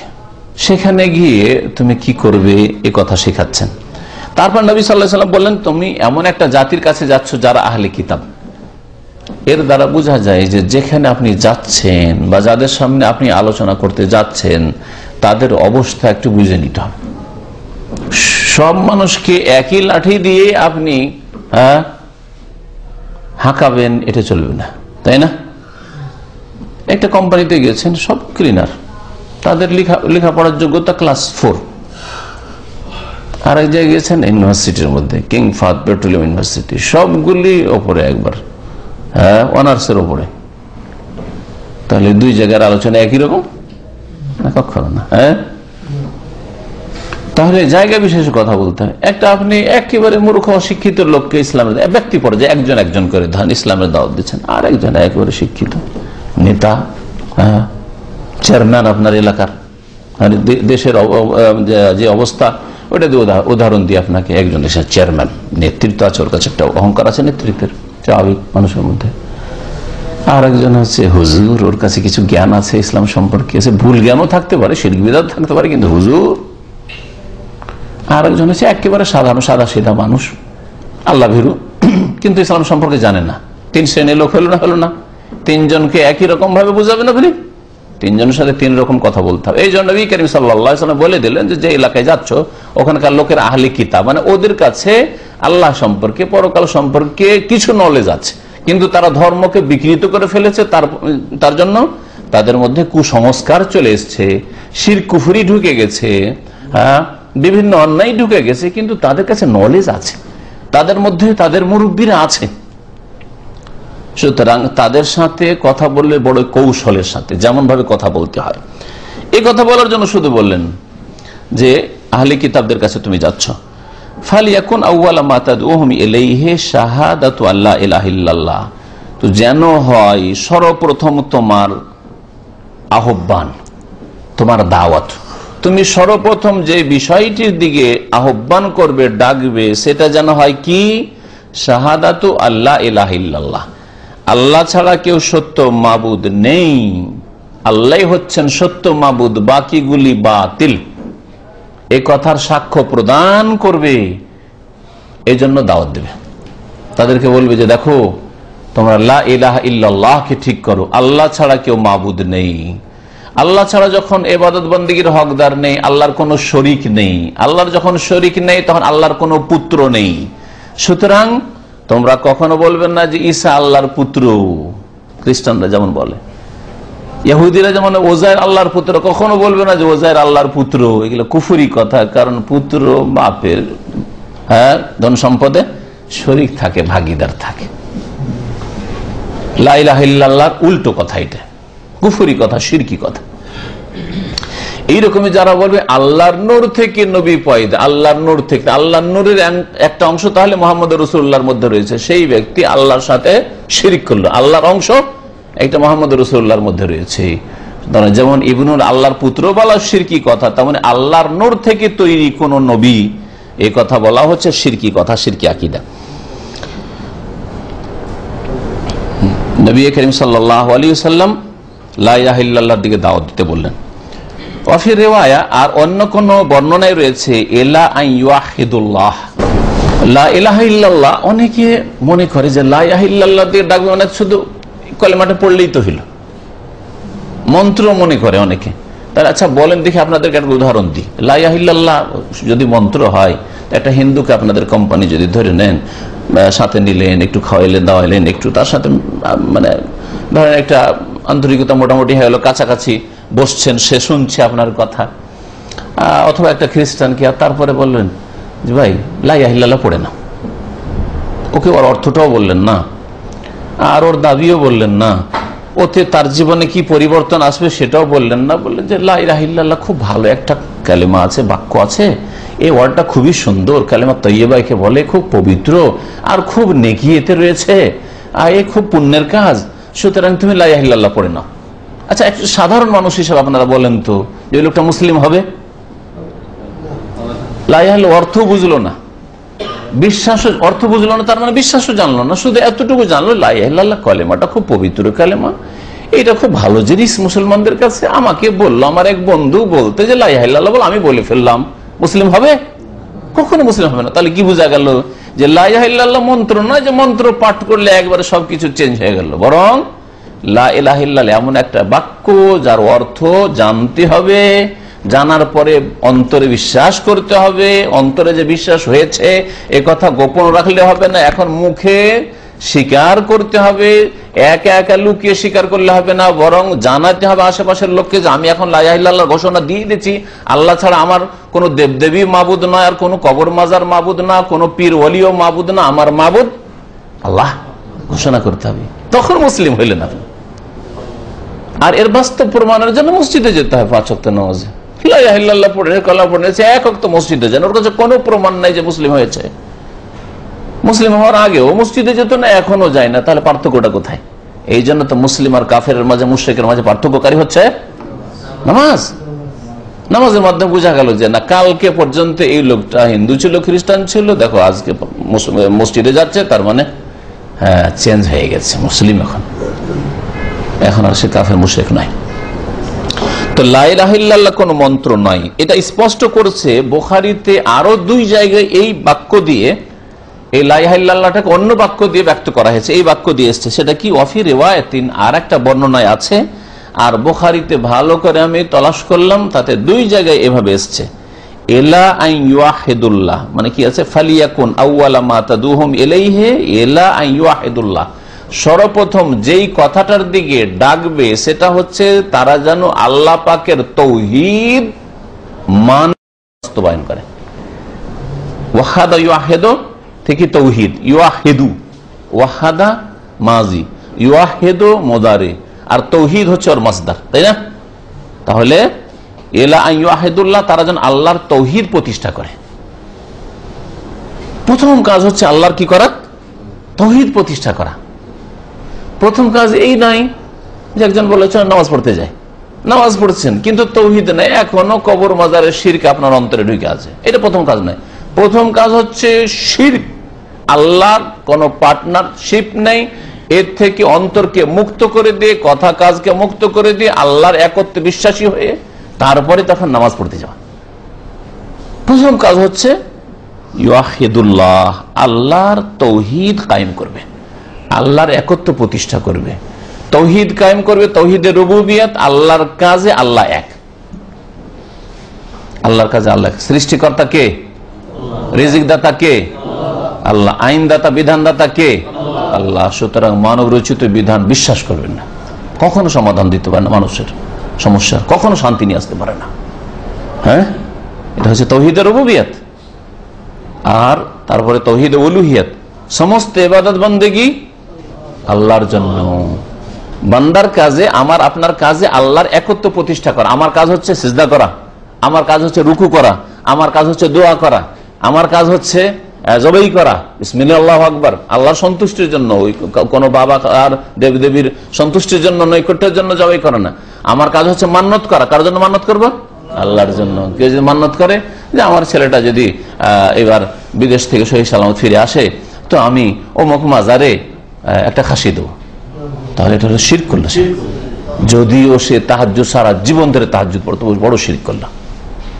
কারণ এগুলো হচ্ছে বান্দার কাজ, বান্দার ইবাদত গুলি আল্লাহর জন্য একমাত্র কি করতে হবে? খাস করতে হবে, সুনির্দিষ্ট করতে হবে। এটা হচ্ছে তাওহীদুল্লাহ। তারপর আল্লাহ পাকের নাম আর গুণ রয়েছে। আল্লাহ পাকের 99টা নাম তো আপনারা শুনেছেন, জানছেন। আল্লাহ পাকের বহু নাম আর গুণ রয়েছে, সেই গুণগুলি আল্লাহর জন্য সুনির্দিষ্ট করা। শব্দটা যদি কোন কোন আল্লাহ পাকের যে গুণবাচক নামগুলি আছে অন্যের জন্য যদিও প্রয়োগ হয়েছে কিন্তু সীমিত অর্থে, আর আল্লাহর জন্য ব্যাপক অর্থে। যেমন রহিম, আল্লাহর নাম একটা হচ্ছে কি বিসমিল্লাহির রহমানির রহিম, আর রহিম, তাই না? আর আপনাকে যদি ভাই আপনি খুব দয়ালু মানুষ, তো আরবি তো এটাকে বলে আনতা রহিম, ঠিক আছে, কিন্তু আপনার দয়া আর আল্লাহর দয়া কতটা পার্থক্য? যতটা স্রষ্টা আর সৃষ্টিতে পার্থক্য, স্রষ্টা আর সৃষ্টিতে পার্থক্য আসমান জমিন না, তার চেয়ে অনেক অনেক বেশি পার্থক্য। কোথায় আল্লাহর দয়া আর কোথায় আপনার মায়ের দয়া আর বাপের দয়া, তাই না? তাহলে শব্দ যদিও ব্যবহার হোক মানুষের ক্ষেত্রে সীমিত অর্থে রহিম, আর আল্লাহর ক্ষেত্রে অসীম অর্থে। জি, এই জন্য তৃতীয় তাওহীদের প্রকরণ হচ্ছে আল্লাহ পাকের নাম এবং গুণাবলীর ক্ষেত্রে তাওহীদ, তাওহীদুল আসমা ওয়াস সিফাত। আল্লাহ পাকের তাওহীদ কায়েম করা হয়েছে প্রথম কাজ, এর দাওয়াত দেওয়া হচ্ছে প্রথম কাজ। তাহলে যারাই যেখানে দাওয়াত দিতে যাবেন প্রথমে এখান থেকে শুরু করবেন, এখান থেকে শুরু করবেন। আপনি গ্রামে যাচ্ছেন আর দেখছেন অনেক রোগ আছে, তার মধ্যে একটা রোগ হচ্ছে যে শিরিক করে, তারা কবর মাজারে যায় শিরিক করে, তাবিজ তোমার বাঁধে, বালা ব্যবহার করে, সুতা বেঁধে রাখে, মনে করে এতে বালা মুসিবত দূর হয়, ওর চাদর চড়াতে যায়, খাসি মরু জবাই করতে যায়, এরকম বহু শিরক আছে। মানব রচিত বিধানের পিছনে হই হই করে ছুটছে মিছিল, আর ওকে মারছে ওকে মারছে, এই করছে ওরা, এই লেগে আছে, ওইসব বাতিল আদর্শে বিশ্বাসী। আর তারপরে নামাজেও ঘাটতি আছে, আখলাক চরিত্রেও ঘাটতি আছে, হ্যাঁ, বিভিন্ন পাপেও জড়িয়ে আছে, হারাম খায়, হ্যাঁ, হারাম দেখে, ফিল্ম দেখে, হারাম শোনে, গান বাজনা শুনে, মেলা রোগ আছে সমাজে, নেই কি? কোনখান থেকে শুরু করবেন? প্রথমখানে গিয়ে বলবেন দেখেন গান বাজনা শুনেন না, এটা হারাম কাজ বলবেন? আপনার গ্রামে গিয়ে আপনি একজন দায়ী, আপনার গ্রামের, কারণ আগেই বলেছি যে প্রত্যেকের দায়িত্ব আছে, আপনার কমপক্ষে 5-10টা লোকের দায়িত্ব আছে, তাই না? তো ওই 5-10টা বা 20টা লোকের যে দায়িত্ব আপনার আছে, অনেকগুলি রোগ আছে ওদের মধ্যে। প্রথমখানে গিয়ে বলবেন দেখেন এ আমার গ্রামের যুবকরা, এই আমার ভাতিজারা, এ আমার ভাগ্নেরা, তোমরা ফিল্ম দেখছো, এটা বড় অন্যায় কাজ করছো, তাই না? বন্ধু মহলে যাবেন, স্কুল কলেজে ওদের সাথে পড়াশোনা করেছেন, এই তোমরা যে ফিল্ম দেখা শুরু করেছো এটা বড় পাপের কাজ করছো, এই তোমরা টাকনার নিচে যে কাপড় পরছো এটা কবিরা গুনাহ করছো। কথাগুলি তো ঠিক, কিন্তু আপনার দাওয়াত আরম্ভ করা ঠিক কি ঠিক হয়নি। কোনখান থেকে শুরু করতে হয়তো? বড় রোগের চিকিৎসা থেকে। এদের পায়ের কাপড়, টাকনার কাপড় উঠিয়ে বা কি করবেন, হ্যাঁ, আর এর গান বাজনা বন্ধ করিয়ে বা কি করবেন, এর আপনি আপনার ফিল্ম দেখা বন্ধ করে কি করবে, তো কবর মাজারে যায় শিরিক করে, নামাজ পড়ে না, ইসলাম হারিয়ে ফেলেছে, তাহলে ওখান থেকে শুরু করতে হয়। তৌহিদ, তৌহিদ কি জিনিস আগে জ্ঞান দেন, প্রথমখানে আঘাত করিয়েন না, হ্যাঁ যে তুমি মুশরিক, কবর মাজারে যাচ্ছ মানে মুশরিক হয়ে গেছো, না, এটা হলো আঘাতমূলক কথা। আপনার উদ্দেশ্য আঘাত করা নাই, আপনার উদ্দেশ্য হচ্ছে ডুবা লোক সাঁতার জানে না, হ্যাঁ পানিতে ডুবছে, নদীতে সমুদ্রে ডুবছে, ওঠাবার জন্য আপনি কত হিতাঙ্কে ঝাঁপ দিচ্ছেন, আপনি মরি কিন্তু লোকটাকে উদ্ধার করবো, তাই না? আগুন লেগে গেছে আর ফেসে গেছে, কোন পুরুষ হোক আর মহিলা হোক আর বাচ্চা হোক, মরি যাক জুলি, কিন্তু ছেলেটাকে উদ্ধার করবো, মহিলাটাকে উদ্ধার করবো, বলছেন না? তাহলে দুনিয়ার সামান্য যান বাঁচাবার জন্য, ওই লোকটার যান বাঁচাবার জন্য আপনি কত বড় একটা রিস্ক নিচ্ছেন, ঝুঁকি নিচ্ছেন। আর এই লোকটাকে জাহান্নামের আগুন থেকে বাঁচাবার জন্য আপনি হিতাকাঙ্ক্ষী দরদি হবেন না, রিস্ক নেবেন না? হ্যাঁ, যেই কারণে জাহান্নামে চিরকাল থাকতে হবে, বেনামাজি চিরকাল জাহান্নামে থাকবে, তার আগে যে শিরক করে মরবে চিরকাল জাহান্নামে থাকবে, তার ওখান থেকে শুরু করতে হবে। আগে ওই বড় বড় রোগগুলি সারাইতে হবে।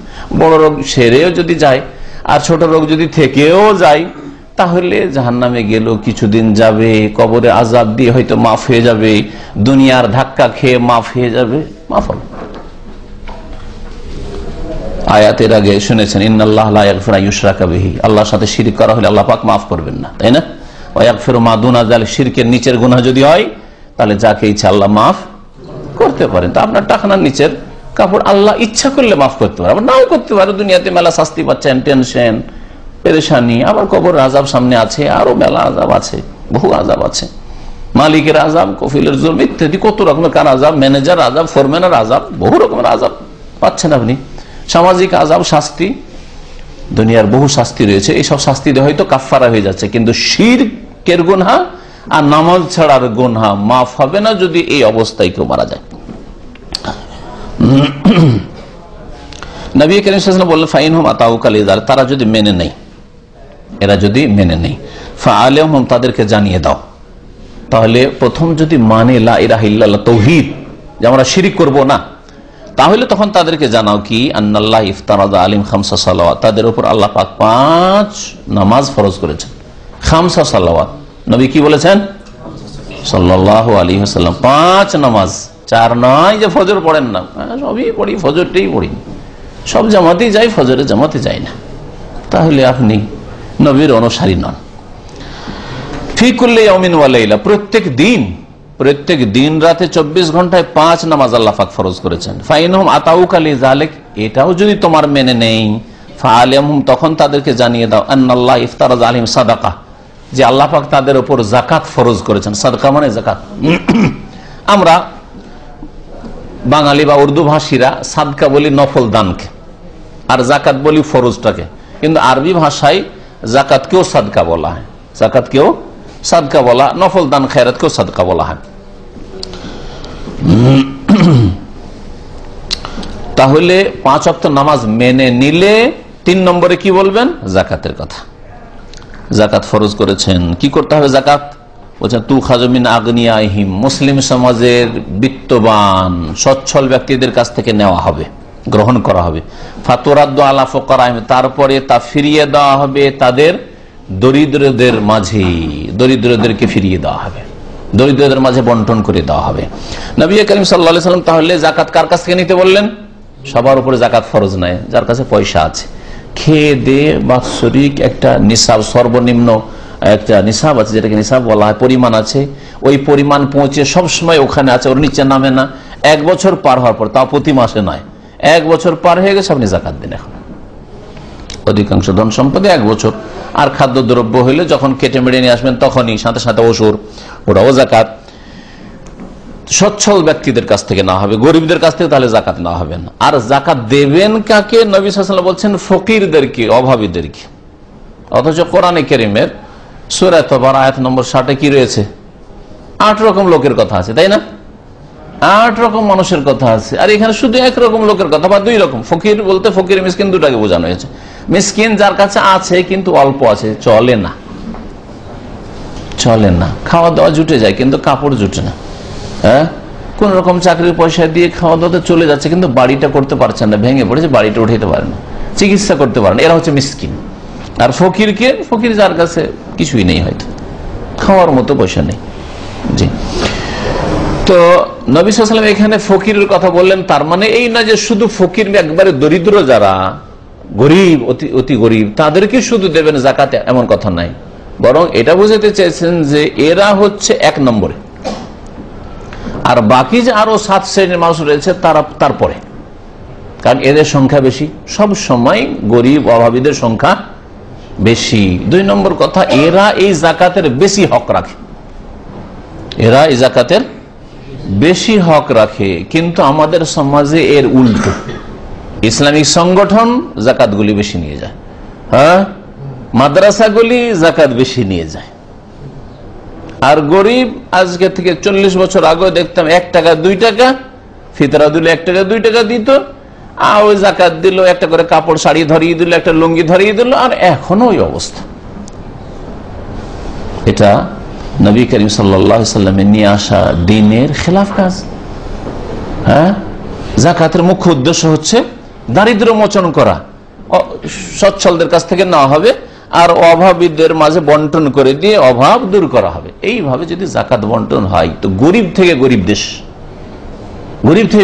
ধরে নেন, সেই দেশেও গরিব মানুষ থাকবে না, বাংলাদেশে গরিব থাকবে না, ইন্দোনেশিয়ায় গরিব থাকবে না, যদি ঠিকভাবে জাকাতটা নেওয়া হয় আর ঠিকভাবে জাকাত যদি বন্টন করা হয়।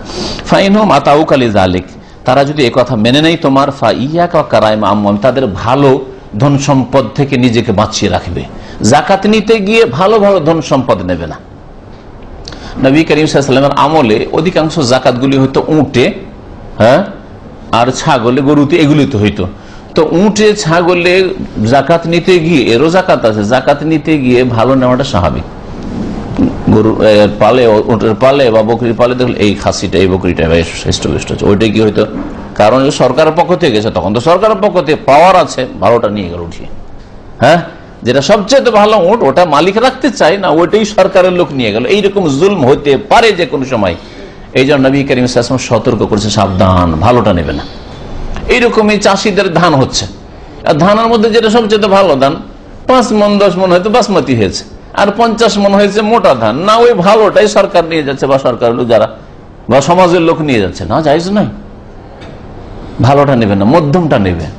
আবার একেবারে রোদি যেটা একবার বেকার, ওইটাও নিবে না, চিটা দিয়ে ভর্তি করে দিলে ফকির মিসকিনকে কোনটা দিবে, এই যেটা ঝাড়া ঝোড়ার পরে চিটা পাতাম থাকলো ওইটাই দিল না, এটাও জায়েজ নাই। মধ্যমটা নেবে, মধ্যমটা দেবে। ওয়াত্তাকি দাওয়াতুল মাজলুম, আর মাজলুমের দোয়া থেকে বেঁচে থাকবে। কারণ বাই ফোর্স যদি কারো কাছ থেকে অন্যায়ভাবে কিছু আদায় করে নাও, তাহলে জুলুম করলে, আর মাজলুম যার উপরে জুলুম হয় সে যদি বদদোয়া দিয়ে দেয়, তাহলে আল্লাহ পাক সেটা কবুল করে নেবেন দ্রুত। ফাইন্নাহু লাইসা বাইনাহু ওয়া বাইনাল্লাহি হিজাব, কারণ আল্লাহর মাঝে আর এই দোয়া, মাজলুমের দোয়ার মাঝে কোনো আড় পর্দা থাকে না।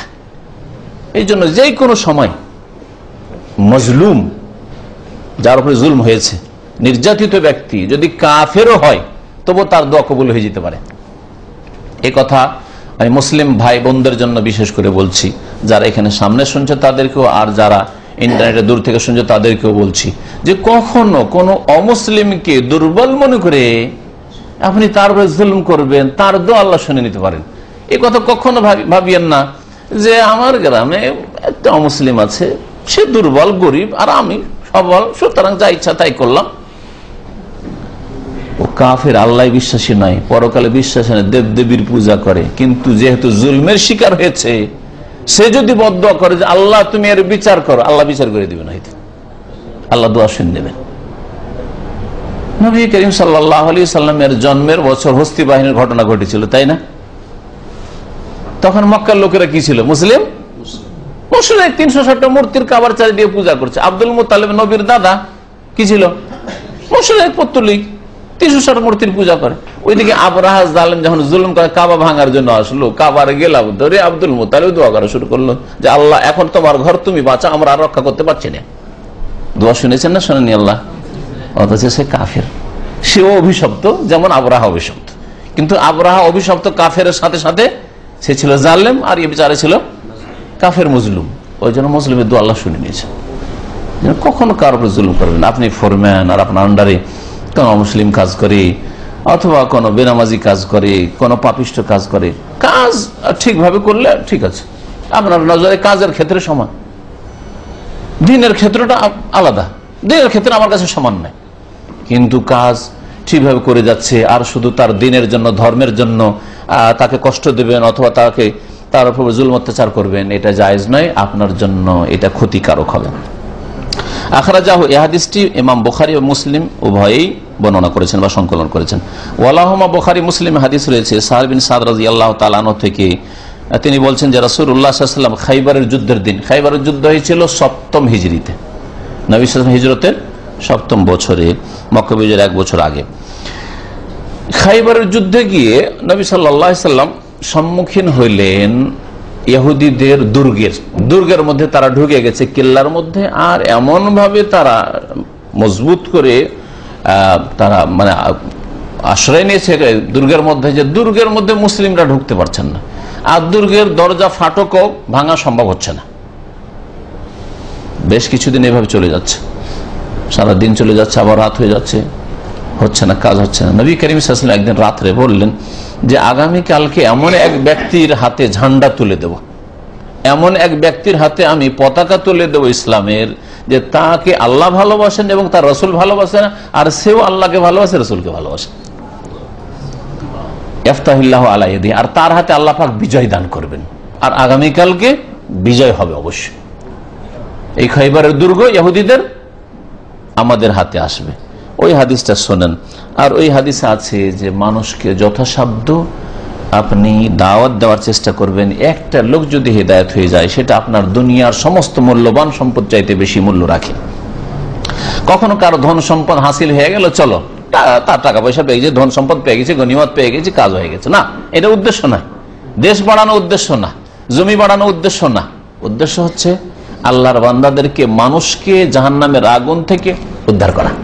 যেমন ডুবা ব্যক্তিকে বা ঘরে বিল্ডিং এ জ্বলছে, ফেসে গেছে লোক, উদ্ধার করার চেষ্টা, ঠিক ওই রকমই যেন এরা জাহান্নামে জ্বলতে যাচ্ছে, সুতরাং এদেরকে উদ্ধার করেন ধরে। নবী করিম সাল্লাল্লাহু আলাইহি ওয়াসাল্লাম বললেন খাইবারের দিনে, লাউতিয়ান্না রায়াতা গাদান, আগামীকালকে ঝান্ডা বা পতাকা অবশ্যই আমি দেব, রাজুলান, এমন এক পুরুষ ব্যক্তিকে, ইউহিব্বুল্লাহ ওয়া রাসূলাহ, যে আল্লাহকে ভালোবাসে এবং তার রাসূলকেও ভালোবাসে। তাহলে সার্টিফিকেট এটা, যাকে দেওয়া হবে সে আল্লাহকে ভালোবাসে আর রাসূলকে ভালোবাসে। ওয়া ইউহিব্বুহুল্লাহ ওয়া রাসূলুহু, এবং আল্লাহও তাকে ভালোবাসেন আর তার রাসূলও তাকে ভালোবাসেন। দুই পক্ষ থেকে ভালোবাসা আছে, অনেক সময় এক পক্ষ থেকে ভালোবাসা হয়, তাই না? তো আমি আপনাকে ভালোবাসি, আপনি আমাকে ভালোবাসেন না, বা আপনি হয়তো আমাকে ভালোবাসেন আসলে, কিন্তু আমি ওইভাবে ভালোবাসি না। এটা হইতে পারে আমাদের ক্ষেত্রে, কারণ গুনাহগার। কিন্তু যেই ব্যক্তির কথা বলা হয়েছে সুবহানাল্লাহ, আল্লাহ এবং রাসূলও তাকে ভালোবাসে এবং সেও আল্লাহ এবং রাসূলকে ভালোবাসে, এই সার্টিফিকেট ইফতাহিল্লাহু আলা ইয়াদিহি, আল্লাহ পাক রব্বুল তার হাতে বিজয় দান করবেন মুসলিমদেরকে। ফাবাতান নাসু ইয়াদুকুনা লাইলাতাহুম, লোকেরা রাত কাটালো, বাতা ইয়াবিতু মানে রাত কাটানো, রাত কাটলো মানুষের কিভাবে, ইয়াদুকুনা লাইল, আর ঘুম আসে না, সারা রাত কল্পনা জল্পনা করছে, কল্পনা কাকে যে দেবে, কাকে যে দেবে। সবাই তো আল্লাহকে ভালোবাসে, সাহাবী সবাই আল্লাহকে ভালোবাসি, সবাই তো রসুলকে মহব্বত করি, কাকে যে কার হাতে যে পড়বে, একজনকে দেওয়া হবে, একজনকে দেওয়া হবে, কে? আইয়ুহুম ইউতাহা, যে কাকে এই পতাকা দেওয়া হবে। ফালাম্মা আসবাহু, যখন সকাল হইল, গাদাওয়ালা রাসূলুল্লাহ সাল্লাল্লাহু আলাইহি ওয়াসাল্লাম, সকলে রাসূলুল্লাহ সাল্লাল্লাহু আলাইহি ওয়াসাল্লাম সকালে ভোরই পৌঁছে গেছেন, আর সবাই সামনে গিয়ে ভিড়ভাড় করছেন, যে সামনে থাকবো, নজরে আসবো, আমাকে হয়তো উঠে বলবে, ওঠো তোমার হাতে পতাকা। কুল্লুহুম ইয়ারজু, প্রত্যেকের আশা ছিল, আকাঙ্ক্ষা ছিল, আইয়ুতাহা, যে যেন তাকে এই পতাকা দেওয়া হয়, নেতৃত্ব দেওয়া হয়। ফাকালা, নবী সাল্লাল্লাহু আলাইহি ওয়াসাল্লাম সবাইকে দেখতে পাচ্ছেন, কিন্তু আলী রাদিয়াল্লাহু তাআলা দেখতে পাচ্ছেন না। ওই দিন তিনি অসুস্থ। আইনা আলী ইবনে আবি তালিব, আবু তালেবের ছেলে আলী কোথায়? ফাকিলা, তখন বলা হলো নবী সাল্লাল্লাহু আলাইহি ওয়াসাল্লাম, হুয়া ইয়াশতাকি আইনাইহি, তার চোখ উঠেছে। ইশতাকা, চোখে কি হয়েছে? অসুখ হয়েছে। ইশতাকা মানে রোগ হওয়া, কমপ্লেন। আসলে ইশতাকার শাব্দিক অর্থ হচ্ছে শাকওয়া। আজকাল কমপ্লেনকে, অভিযোগকে কি বলে? শাকওয়া বলে। তো ইয়াশতাকি আইনাইহি আমাদের দেশে চোখ উঠা বলে, বুঝেন তো? চোখ উঠা, চোখ উঠেছে না, জানার দরকার নেই।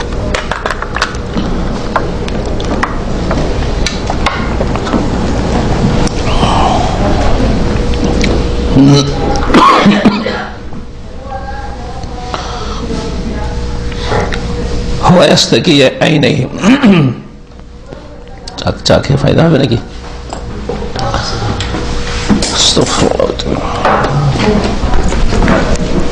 আল্লাহ যেন আমাদের সবাইকে শেফা দান করেন। অ্যালার্জি এদেশে খুব সমস্যা।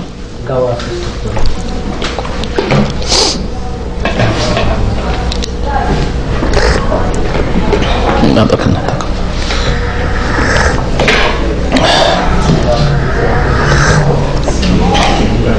সময় লম্বা হচ্ছে না তো? 9টা বাজেনি মনে হয়। থামেন আর 10 মিনিট ইনশাআল্লাহ।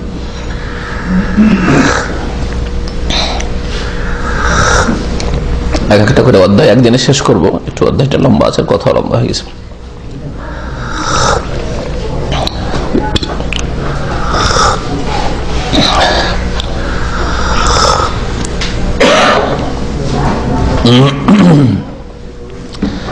বিসমিল্লাহ। বলছেন যে নবী সাল্লাল্লাহু আলাইহি ওয়াসাল্লাম জিজ্ঞেস করলেন যে আলী ইবনে আবি তালেব কোথায়? লোকেরা বলল হয় আশতাকি আইনি, তার চোখ উঠেছে। ফারসালু ইলাইহি, নবী সাল্লাল্লাহু আলাইহি ওয়াসাল্লাম ছাড়লেন না, যাক চোখ উঠেছে থাকার বিকল্প কাউকে দেখে অন্য কাউকে, তাকে ডেকে পাঠালেন। হ্যাঁ, লোকেরা তাকে ডাকতে গেলেন। ফাউতিয়া বিহি, তাকে নিয়ে আসা হইল, শুয়ে আছেন তাঁবুতে, নিয়ে আসা হইল।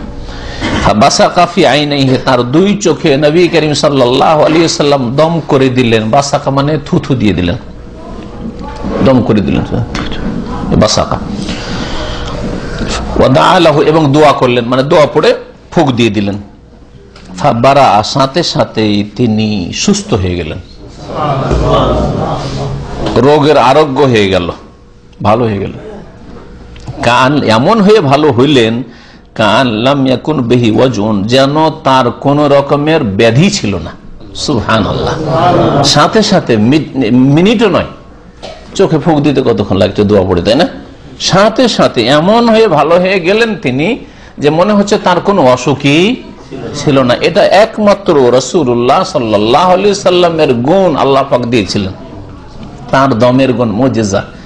আর এইরকম মনে করবেন যে কোন পীর ওলি আলেম আর ওই রকমই বিশ্বাস করবেন, তাহলে আপনি রাসূলের সাথে শরীক করে দিলেন। কখনো এরকম ধারণা রাখবেন না। তবে কোরআনের বরকত, আমার ফুকে বা আমার মতো কোনো ভাইয়ের ফুকে, আপনার ফুকে যদি ভালো হয়, আপনার ফুক দিলেন, নামাজি মানুষ, দিনদার মানুষ, আল্লাহর কাছে দোয়া পড়ে ফুক দিলেন আর ভালো হয়ে গেল, এতে আপনি ভাববেন না যে আমি অনেক কিছু হয়ে গেছি। এটা কিসের বরকত? আল্লাহর কালামের বরকত। কখনো ভাববেন না যে আমার বরকত, এখানে গুমরাহি। তাহলে আপনি নিজের দিকে ডাকলেন, আল্লাহর দিকে ডাকা শিখেন। এটা আল্লাহর কোরআনের, আল্লাহর কালামের বরকত, আপনার কোনো বরকত নাই। এই তাবাররুক একমাত্র রাসূলুল্লাহ সাল্লাল্লাহু আলাইহি ওয়াসাল্লামের সাথে খাস ছিল। রাসূলুল্লাহ সাল্লাল্লাহু আলাইহি ওয়াসাল্লামের পরে কেউ আবু বকর উমরের কাছেও এইরকম আশা রাখেননি, যদিও দম নিতে কোনো দোষ নেই, কিন্তু এই আশা রাখেননি যে তার থুথুতেই বরকত আছে, হ্যাঁ, তার উজুর পানিতে বরকত আছে, তার কাপড়েই বরকত আছে। এসব কথা সাহাবা বিশ্বাস করতেন না। কিন্তু ভণ্ড বিদাতীদের মধ্যে সব রয়েছে। পীর সাহেবের কাপড়টাও যদি ছুঁতে পারি, বিরাট ব্যাপার সবার।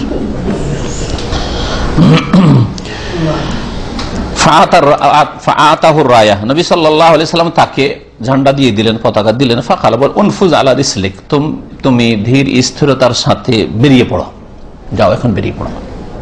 হাত্তা তানজিলা বিসাহাতিন, এমনকি তাদের উঠানে গিয়ে নামবে, ইহুদিদের খাইবারে উঠানে গিয়ে, তাদের আঙিনাতে গিয়ে নামবে। সুম্মা দুহুম আল ইসলাম, অতঃপর তাদেরকে ইসলামের দিকে ডাকবে। এখানে ইসলামের দিকে ডাকার কথা বলা হয়েছে, ওইটাই বলা হয়েছে ওয়াহিদুল্লাহ, তাওহীদের দিকে ডাকা, ওইটাই হচ্ছে শাহাদাত আল্লাহ ইলাহা ইল্লাল্লাহর দিকে ডাকা। তিনটি কথা হচ্ছে একই কথা। ইসলামের দিকে ডাকা মানে ইসলামের মৌলিক বিষয়ের দিকে প্রথম ডাকতে হবে, সেটা হচ্ছে আল্লাহ ছাড়া কেউ সত্য মাবুদ নেই। আল্লাহর রুবুবিয়াতের তৌহিদ, একত্র, আল্লাহর উলুহিয়াত ইবাদতের তৌহিদ, আল্লাহর নাম গুণাবলীর তৌহিদ, আল্লাহর একত্রের দিকে ডাকা। আর তারপর যেসব ইমানের বিষয় রয়েছে, পরকাল, রাসূলের প্রতি ঈমান, কিতাবের প্রতি ঈমান, ইত্যাদি ইত্যাদি, ভালো মন্দ তাকদীরের প্রতি ঈমান। নবী করিম সাল্লাল্লাহু আলাইহি ওয়াসাল্লাম বললেন তাদেরকে ইসলামের দিকে আহ্বান করো। তার নবী সাল্লাল্লাহু আলাইহি ওয়াসাল্লামের উদ্দেশ্য এই নয় যে এই ইহুদিগুলিকে ধরো আর মারো আর পরাজিত করো আর তাড়ো, এখান থেকে খেদাও। এটা উদ্দেশ্য কি? কথা বললেন না। অতঃপর সেখানে গিয়ে তাদের কাছাকাছি গিয়ে ডাকবে তাদেরকে ইসলামের দিকে। ওদুহুম আল ইসলাম, বলে লা ইলাহা ইল্লাল্লাহ বলে নাও, তুফলিহু, এতেই কল্যাণ রয়েছে তোমাদের দুনিয়া আখিরাতের। ওয়া আখবিরহুম বিমা ইয়াজিবু আলাইহিম মিন হাক্কিল্লাহি ফীহি, আর শুধু লা ইলাহা ইল্লাল্লাহ বলেই ছেড়ে দেবেন না, বরং তাদেরকে জানিয়ে দাও বিমা ইয়াজিবু আলাইহিম, যে তাদের উপর কি ফরজ আবশ্যক, মিন হাক্কিল্লাহি, আল্লাহর হকের ক্ষেত্রে, ফীহি, এই সব ব্যাপারে, এই ইসলামের ব্যাপারে আল্লাহর আর কি কি হক রয়েছে। যখন লা ইলাহা ইল্লাল্লাহ মেনে নিল, তাওহীদ মেনে নিল, জানিয়ে দাও তাদেরকে যে আল্লাহর হক রয়েছে 5 ওয়াক্ত নামাজ পড়বে, আল্লাহর হক হচ্ছে যে ধন সম্পদ থেকে যাকাত দেবে, আল্লাহর হক হচ্ছে যে মাহে রমজানের সিয়াম রোজা রাখবে, আল্লাহর হক হচ্ছে যে হজ করে উমরা করবে, ঠিক না? এইভাবে আল্লাহর হক হচ্ছে যে হারাম থেকে নিজেকে বাঁচিয়ে রাখবে, খুন থেকে, জেনা থেকে, মদ থেকে ইত্যাদি, এই সব আল্লাহর হক। আল্লাহর হক, তো আল্লাহর হকের কথা বলা হলো, তাহলে বোঝা গেল যাকে ইসলামের দাওয়াত দিবেন প্রথম তাওহীদ থেকে শুরু করবেন, তারপরে অন্যান্য বিষয়গুলি বলবেন। ফাওয়াল্লাহি, তারপর নবী সাল্লাল্লাহু আলাইহি ওয়াসাল্লাম বললেন, এই কথাটি হচ্ছে এখানে বিশেষ করে উদ্দেশ্য তাওহীদের এই কিতাবে, ফাওয়াল্লাহি, আল্লাহর কসম করে বলছি, লা ইয়াহদিয়াল্লাহু বিকা রাজুলান ওয়াহিদান, যদি আল্লাহ পাক তোমার দ্বারা একটি লোককে হেদায়েত করে, একটি লোককে রাস্তা দেখায়, আলী তোমার দ্বারা একটি লোক যদি সৎ পথে আসে, হেদায়েতের পথে, ইসলামের উপর আসে, খায়রুন লাকা, এটা তোমার জন্য উত্তম হবে, মিন হুমরিন নাম, লাল উটের চাইতে বেশি। সেই যুগের লাল ওট সবচেয়ে মূল্যবান আরবদের সম্পদ ছিল। আরবদের কাছে ধন সম্পদ কি? জমি না, জায়গা না, ফসল না, পানি, কিছুই তো ছিল না। আসল মূল্যবান সম্পদ কি তাদের?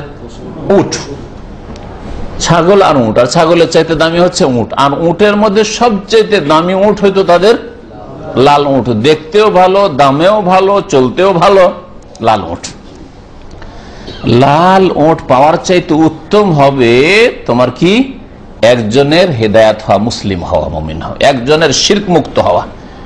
তাহলে আপনিও এই দৃষ্টিভঙ্গি রাখবেন যে আপনার গ্রামে গিয়ে আপনি দুনিয়ার কিছু পান না পান, সেসব পাওয়া আর চাওয়া আপনার নেই। আপনার চাওয়া হচ্ছে একটা লোককে যদি ফিরাইতে পারি শিরিক থেকে, একটা লোককে যদি বেনামাজি হওয়াতে ফিরাইতে পারি, একটা লোককে যদি বাতিল মতবাদ থেকে ফিরাইতে পারি, একটা লোককে যদি গুমরাহি থেকে ফিরাইতে পারি, একটা লোককে যদি বিদআত থেকে ফিরাইতে পারি, একটা লোককে যদি সৎ পথে নিয়ে আসতে পারি, এটা আমার জীবনে সবচেয়ে বড় মূল্যবান সম্পদ হবে।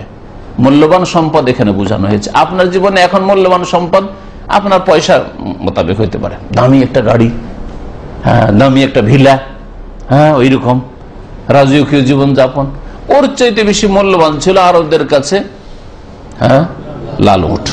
লাল উটের চাইতে উত্তম হবে একটি লোকের হেদায়েত হওয়া। একটাই লোক যদি আপনার দ্বারা সঠিক পথে আসে, তাতে আপনি নিজেকে তুচ্ছ মনে করবেন না, হীনমন্যতায় ভুগবেন না, তাতে আপনি নিজেকে অত মনে করবেন না যে আমার দ্বারা কি বা হইতে পারে, আমি ফালতু লোক, অথবা তেমন কিছু হইল না, নার্ভাস হয়ে গেলেন, এটাও হবেন না। আপনি আপনার দ্বারা একটা লোক হেদেছে, আলহামদুলিল্লাহ। এর আগে হাদিস পড়েছেন না যে কিয়ামতের দিনে এমনও রাসূল আসবেন যার সাথে একটা দুটো, আবার এমনও রাসূল আসবেন একবারে ওয়ালাইসা মাহু, একটিও লোক মুসলিম হয়নি, ঈমান নিয়ে আসেন, কিন্তু তিনি কামিয়াব, তার দায়িত্ব পালন করেছেন। আপনার দায়িত্ব আপনি পালন যদি করে থাকেন, আর গ্রামের লোক শুনলো না, আত্মীয় শুনলো না, এলাকার লোক শুনলো না, শ্বশুর বাড়িতে শুনলো না, আপনি কামিয়াব। আপনার করণীয় আপনি করেছেন, ওদের করণীয় ওরা করবে, করবে না, আল্লাহর কাছে জবাবদেহি করবে। বলতে পারবে না যে আমাদেরকে তো সৌদি আরব থেকে এসেও বলেনি এরা, সৌদি আরবে তো নাকি অনেক কিছু দেখে এসছে, কিছুই তো কোনোদিনও বলেনি, এই কথা বলতে পারবে না। তো এই ছিল হাদিস। ইয়াদুকুনা লাইলাতাহুম শব্দটা এসছে, ওর মানে এখানে করেছেন লেখক, যেহেতু শব্দটা মুশকিল আরবদের জন্য, বলছেন ইয়াখুজুনা, মানে তারা কল্পনা জল্পনা করছিল, সারা রাত ধরে কল্পনা জল্পনা করছিল যে কাকে যে এই পতাকা দেওয়া হয়, কাকে যে নেতৃত্ব দেওয়া হয়, আর কার হাতে যে খৈবরের বিজয় হয়। তো সেটা আলী রাদিয়াল্লাহু তাআলা দেওয়া হয়েছিল। যাই হোক, আলোচনা এখানে শেষ, আর আলোচনা লম্বা হয়ে গেছে। আর এই অধ্যায়ের উদ্দেশ্য যেটা, সেটাও বলা হয়ে গেছে শুরুতেই, যে আবার বলছি সেটা হচ্ছে যে আপনি তাওহীদ শিখবেন, আল্লাহ সম্পর্কে জানবেন। তাওহীদ শিখবেন মানে তাওহীদের বিপরীত আছে, তাওহীদ শিরক শিখবেন, আল্লাহর হক শিখবেন, আর তারপরে সেটা বিশ্বাস করবেন, আমল করবেন, আর তারপরে কি করবেন? দাওয়াত দেবেন। এই দাওয়াত দেওয়ার বিষয়টা এখানে বোঝা হয়েছে, লা ইলাহা ইল্লাল্লাহর দিকে দাওয়াত দেওয়া ফরজ আমাদের। যে যেখানে থাকবেন আপনি আপনার সাধ্য মোতাবেক, আপনার ক্ষমতা মোতাবেক আপনি দ্বীন ইসলামের খেদমত করবেন। আপনি দ্বীন ইসলামের একটা ক্ষুদ্র খেদমতও যদি আদায় করতে পারেন, তো বলে আলহামদুলিল্লাহ, আমি এটা আমার খাতায় আমল নামাতে রাখতে পেরেছি, আমি দিন ইসলামের খেদমত করেছি, আমার মাধ্যমে এই লোকটা নামাজি হয়েছে, আমার মাধ্যমে এই লোকটা শিরক ছেড়েছে, এই লোকটা বিদআত ছেড়েছে, এই লোকটা সহিহ শুদ্ধ নামাজ শিখেছে, এই লোকটা আমার মাধ্যমে দাঁড়িয়ে রেখেছে, এই লোকটা আমার মাধ্যমে টাকনার উপরে কাপড় উঠিয়েছে, এই লোকটা আমার মাধ্যমে সৎ হয়েছে, এই লোকটা বাপ মাকে কষ্ট দিতে এই লোক আমার মাধ্যমে সঠিক পথ ধরেছে, ইত্যাদি ইত্যাদি, চরিত্রবান হয়েছে। যে যতটা পারবেন আল্লাহ পাক যেন আমাদেরকে নেক আমলের তৌফিক দান করেন, ভালো আমল কবুল করেন, আর মন্দ থেকে আল্লাহ পাক আমাদের বাঁচিয়ে রাখেন, আর ভুল ত্রুটি আল্লাহ পাক রব্বুল আলামিন মাফ করে দেন। সুবহান রাব্বিকা রাব্বিল ইজ্জাতি আম্মা ইয়াসিফুন ওয়া সালামুন আলাল মুরসালিন আলহামদুলিল্লাহি রাব্বিল আলামিন। এক ভাই জিজ্ঞাসা করেছেন গণতন্ত্র সম্পর্কে সাধারণ মানুষের ভূমিকা কেমন হওয়া উচিত। আলোচনা থেকে আশা করি বুঝেছেন যে আমি বলেছি যে মানবরচিত বিধানে বিশ্বাস করা যাবে না, বিশ্বাস করবেন না কোনো থিওরিকে। গণতন্ত্র মানুষের তৈরি করা, ইহুদিদের তৈরি করা, আর সমাজবাদ মানুষের তৈরি করা, পুঁজিবাদ মানুষের তৈরি করা, জাতীয়তাবাদ মানুষের তৈরি করা, আর কোরআন এবং হাদিস আল্লাহ প্রদত্ত বিধান। তো কোরআন এবং হাদিস বাদ দিয়ে ফামাজা বাদাল হক ইল্লা দলাল, হকের পরে সত্যের পরে বাকি যতগুলি আছে সেগুলি হচ্ছে দলাল, গুমরাহি, সেগুলি হচ্ছে গুমরাহি, সবগুলি গুমরাহি।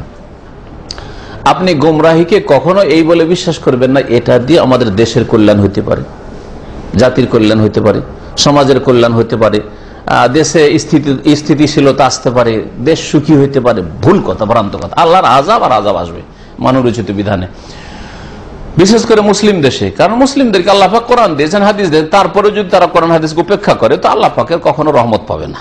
আর কাফেররা কোরআন হাদিসে বিশ্বাসী নাই, সেই জন্য আল্লাহ দুনিয়াতে তারা কিছু ভালো কাজ করছে, আল্লাহ ওদেরকে দিয়েছেন হয়তো কিছু। এই জন্য সাধারণ মানুষ এসব বিশ্বাস করবেন না, সবগুলিকে বাতিল মনে করবেন। আর যখন ইলেকশনের সময় আসবে তখন কি করবেন এই সম্পর্কে আলেমদের, কোরআন ও সুন্নাহর আলেমদের দুটি মত আছে। একদল বলছেন বর্জন, বয়কট, কাউকে দেবো না, কারণ সবগুলি যেহেতু বাতিল। আর একদল বলছেন যে না, এতে হয়তো লাভ হবে না, এতে ক্ষতিটা বেশি হবে। তিনজন আছে প্রার্থী, আর তিনজনের মধ্যে একজনের চরিত্র একটু ভালো, আর একজন মাঝামাঝি, আর একজন একেবারে শয়তান। হ্যাঁ, বড় শয়তান, মেজো শয়তান, ছোট শয়তান, কথা বলছেন। এখন দেখা যায় ছোট শয়তানকে যদি ভোটটা না দিই তাহলে বড় শয়তানগুলি আরো খারাপ করে দিবে। হ্যাঁ, দিন ইসলামের দিনই শিক্ষা খারাপ করে দিবে, বা মুসলিমদের ক্ষতি করবে, দেশের ক্ষতি করবে ইত্যাদি। এসবগুলি হচ্ছে বৃহৎ স্বার্থ। বৃহৎ স্বার্থ হচ্ছে দেশ রক্ষা করা, বৃহৎ স্বার্থ হচ্ছে আপনার তার আগে ইমান আমল রক্ষা করা, মুসলিমদের ইসলাম রক্ষা করা, ইসলামী শিক্ষা রক্ষা করা, ইসলামিক প্রতিষ্ঠান রক্ষা করা, ইসলামের দাওয়াতের কাজ কারা করতে দিচ্ছে এটা রক্ষা করা। ধরেন একটা দল, ঠিক আছে, মানব রচিত বিধান দিয়ে তারা রাজনীতি করছে, কিন্তু আপনি ইসলামের কথা বলবেন, আপনাকে নিষেধ করছে না। আর একটা দল, না না না, এসব করতে দেওয়া হবে না, এরা সন্ত্রাসী, সব মৌলবাদী। তাহলে দুটোতে পার্থক্য হইল। সেই জন্য ভোট দেওয়ার সময় শুধু ভোটটা দেবেন তিনজনের যেটা একটু ভালো, তিনজনের মধ্যে যেটা ভালো মানুষ, সেটা যে কোনো দলের হোক, দল হিসাবে আমি বলবো না, কারণ প্রত্যেকটা দলে ভালো মানুষ আছে, আর প্রত্যেকটা দলে বড় বড় ডাকাত আছে আর অসৎ লোক আছে, যার ফলে তুলনামূলক ওদের মধ্যে যাকে ভালো দেখবে, লোকটা আল্লাহ ভীরু, 5 ওয়াক্ত নামাজি, ধার্মিক, এই লোকটা যদি আমাদের চেয়ারম্যান হয়, এই লোকটা যদি আমাদের এমপি হয়, তো আশা করি খেয়ানত করবেন না, আত্মসাৎ করবেন না, ওই রকম এরা আমার এলাকার কিছু কাজ করবে, এরা ইসলামের কাজ যদি করতে চায় তো এরা বাধা দেবে না, বরং সহযোগিতা করবে, দেন ভোট। এটা হচ্ছে আরেক দল আলেম ওলামাদের মত। আমি মনে করি যে এটাই ভালো। এতে হবে কি, বড় শয়তানটাকে ঠেকানো সম্ভব হবে হয়তো। গণতন্ত্রে ভোট দিলে মুশরিক হয় না, এটা ভুল কথা, বাড়াবাড়ি, জাহেলদের কথা, জাহেলদের কথা। মানবরচিত বিধান কেউ যদি বিশ্বাস করে তাহলে সেটা শিরক কুফরি।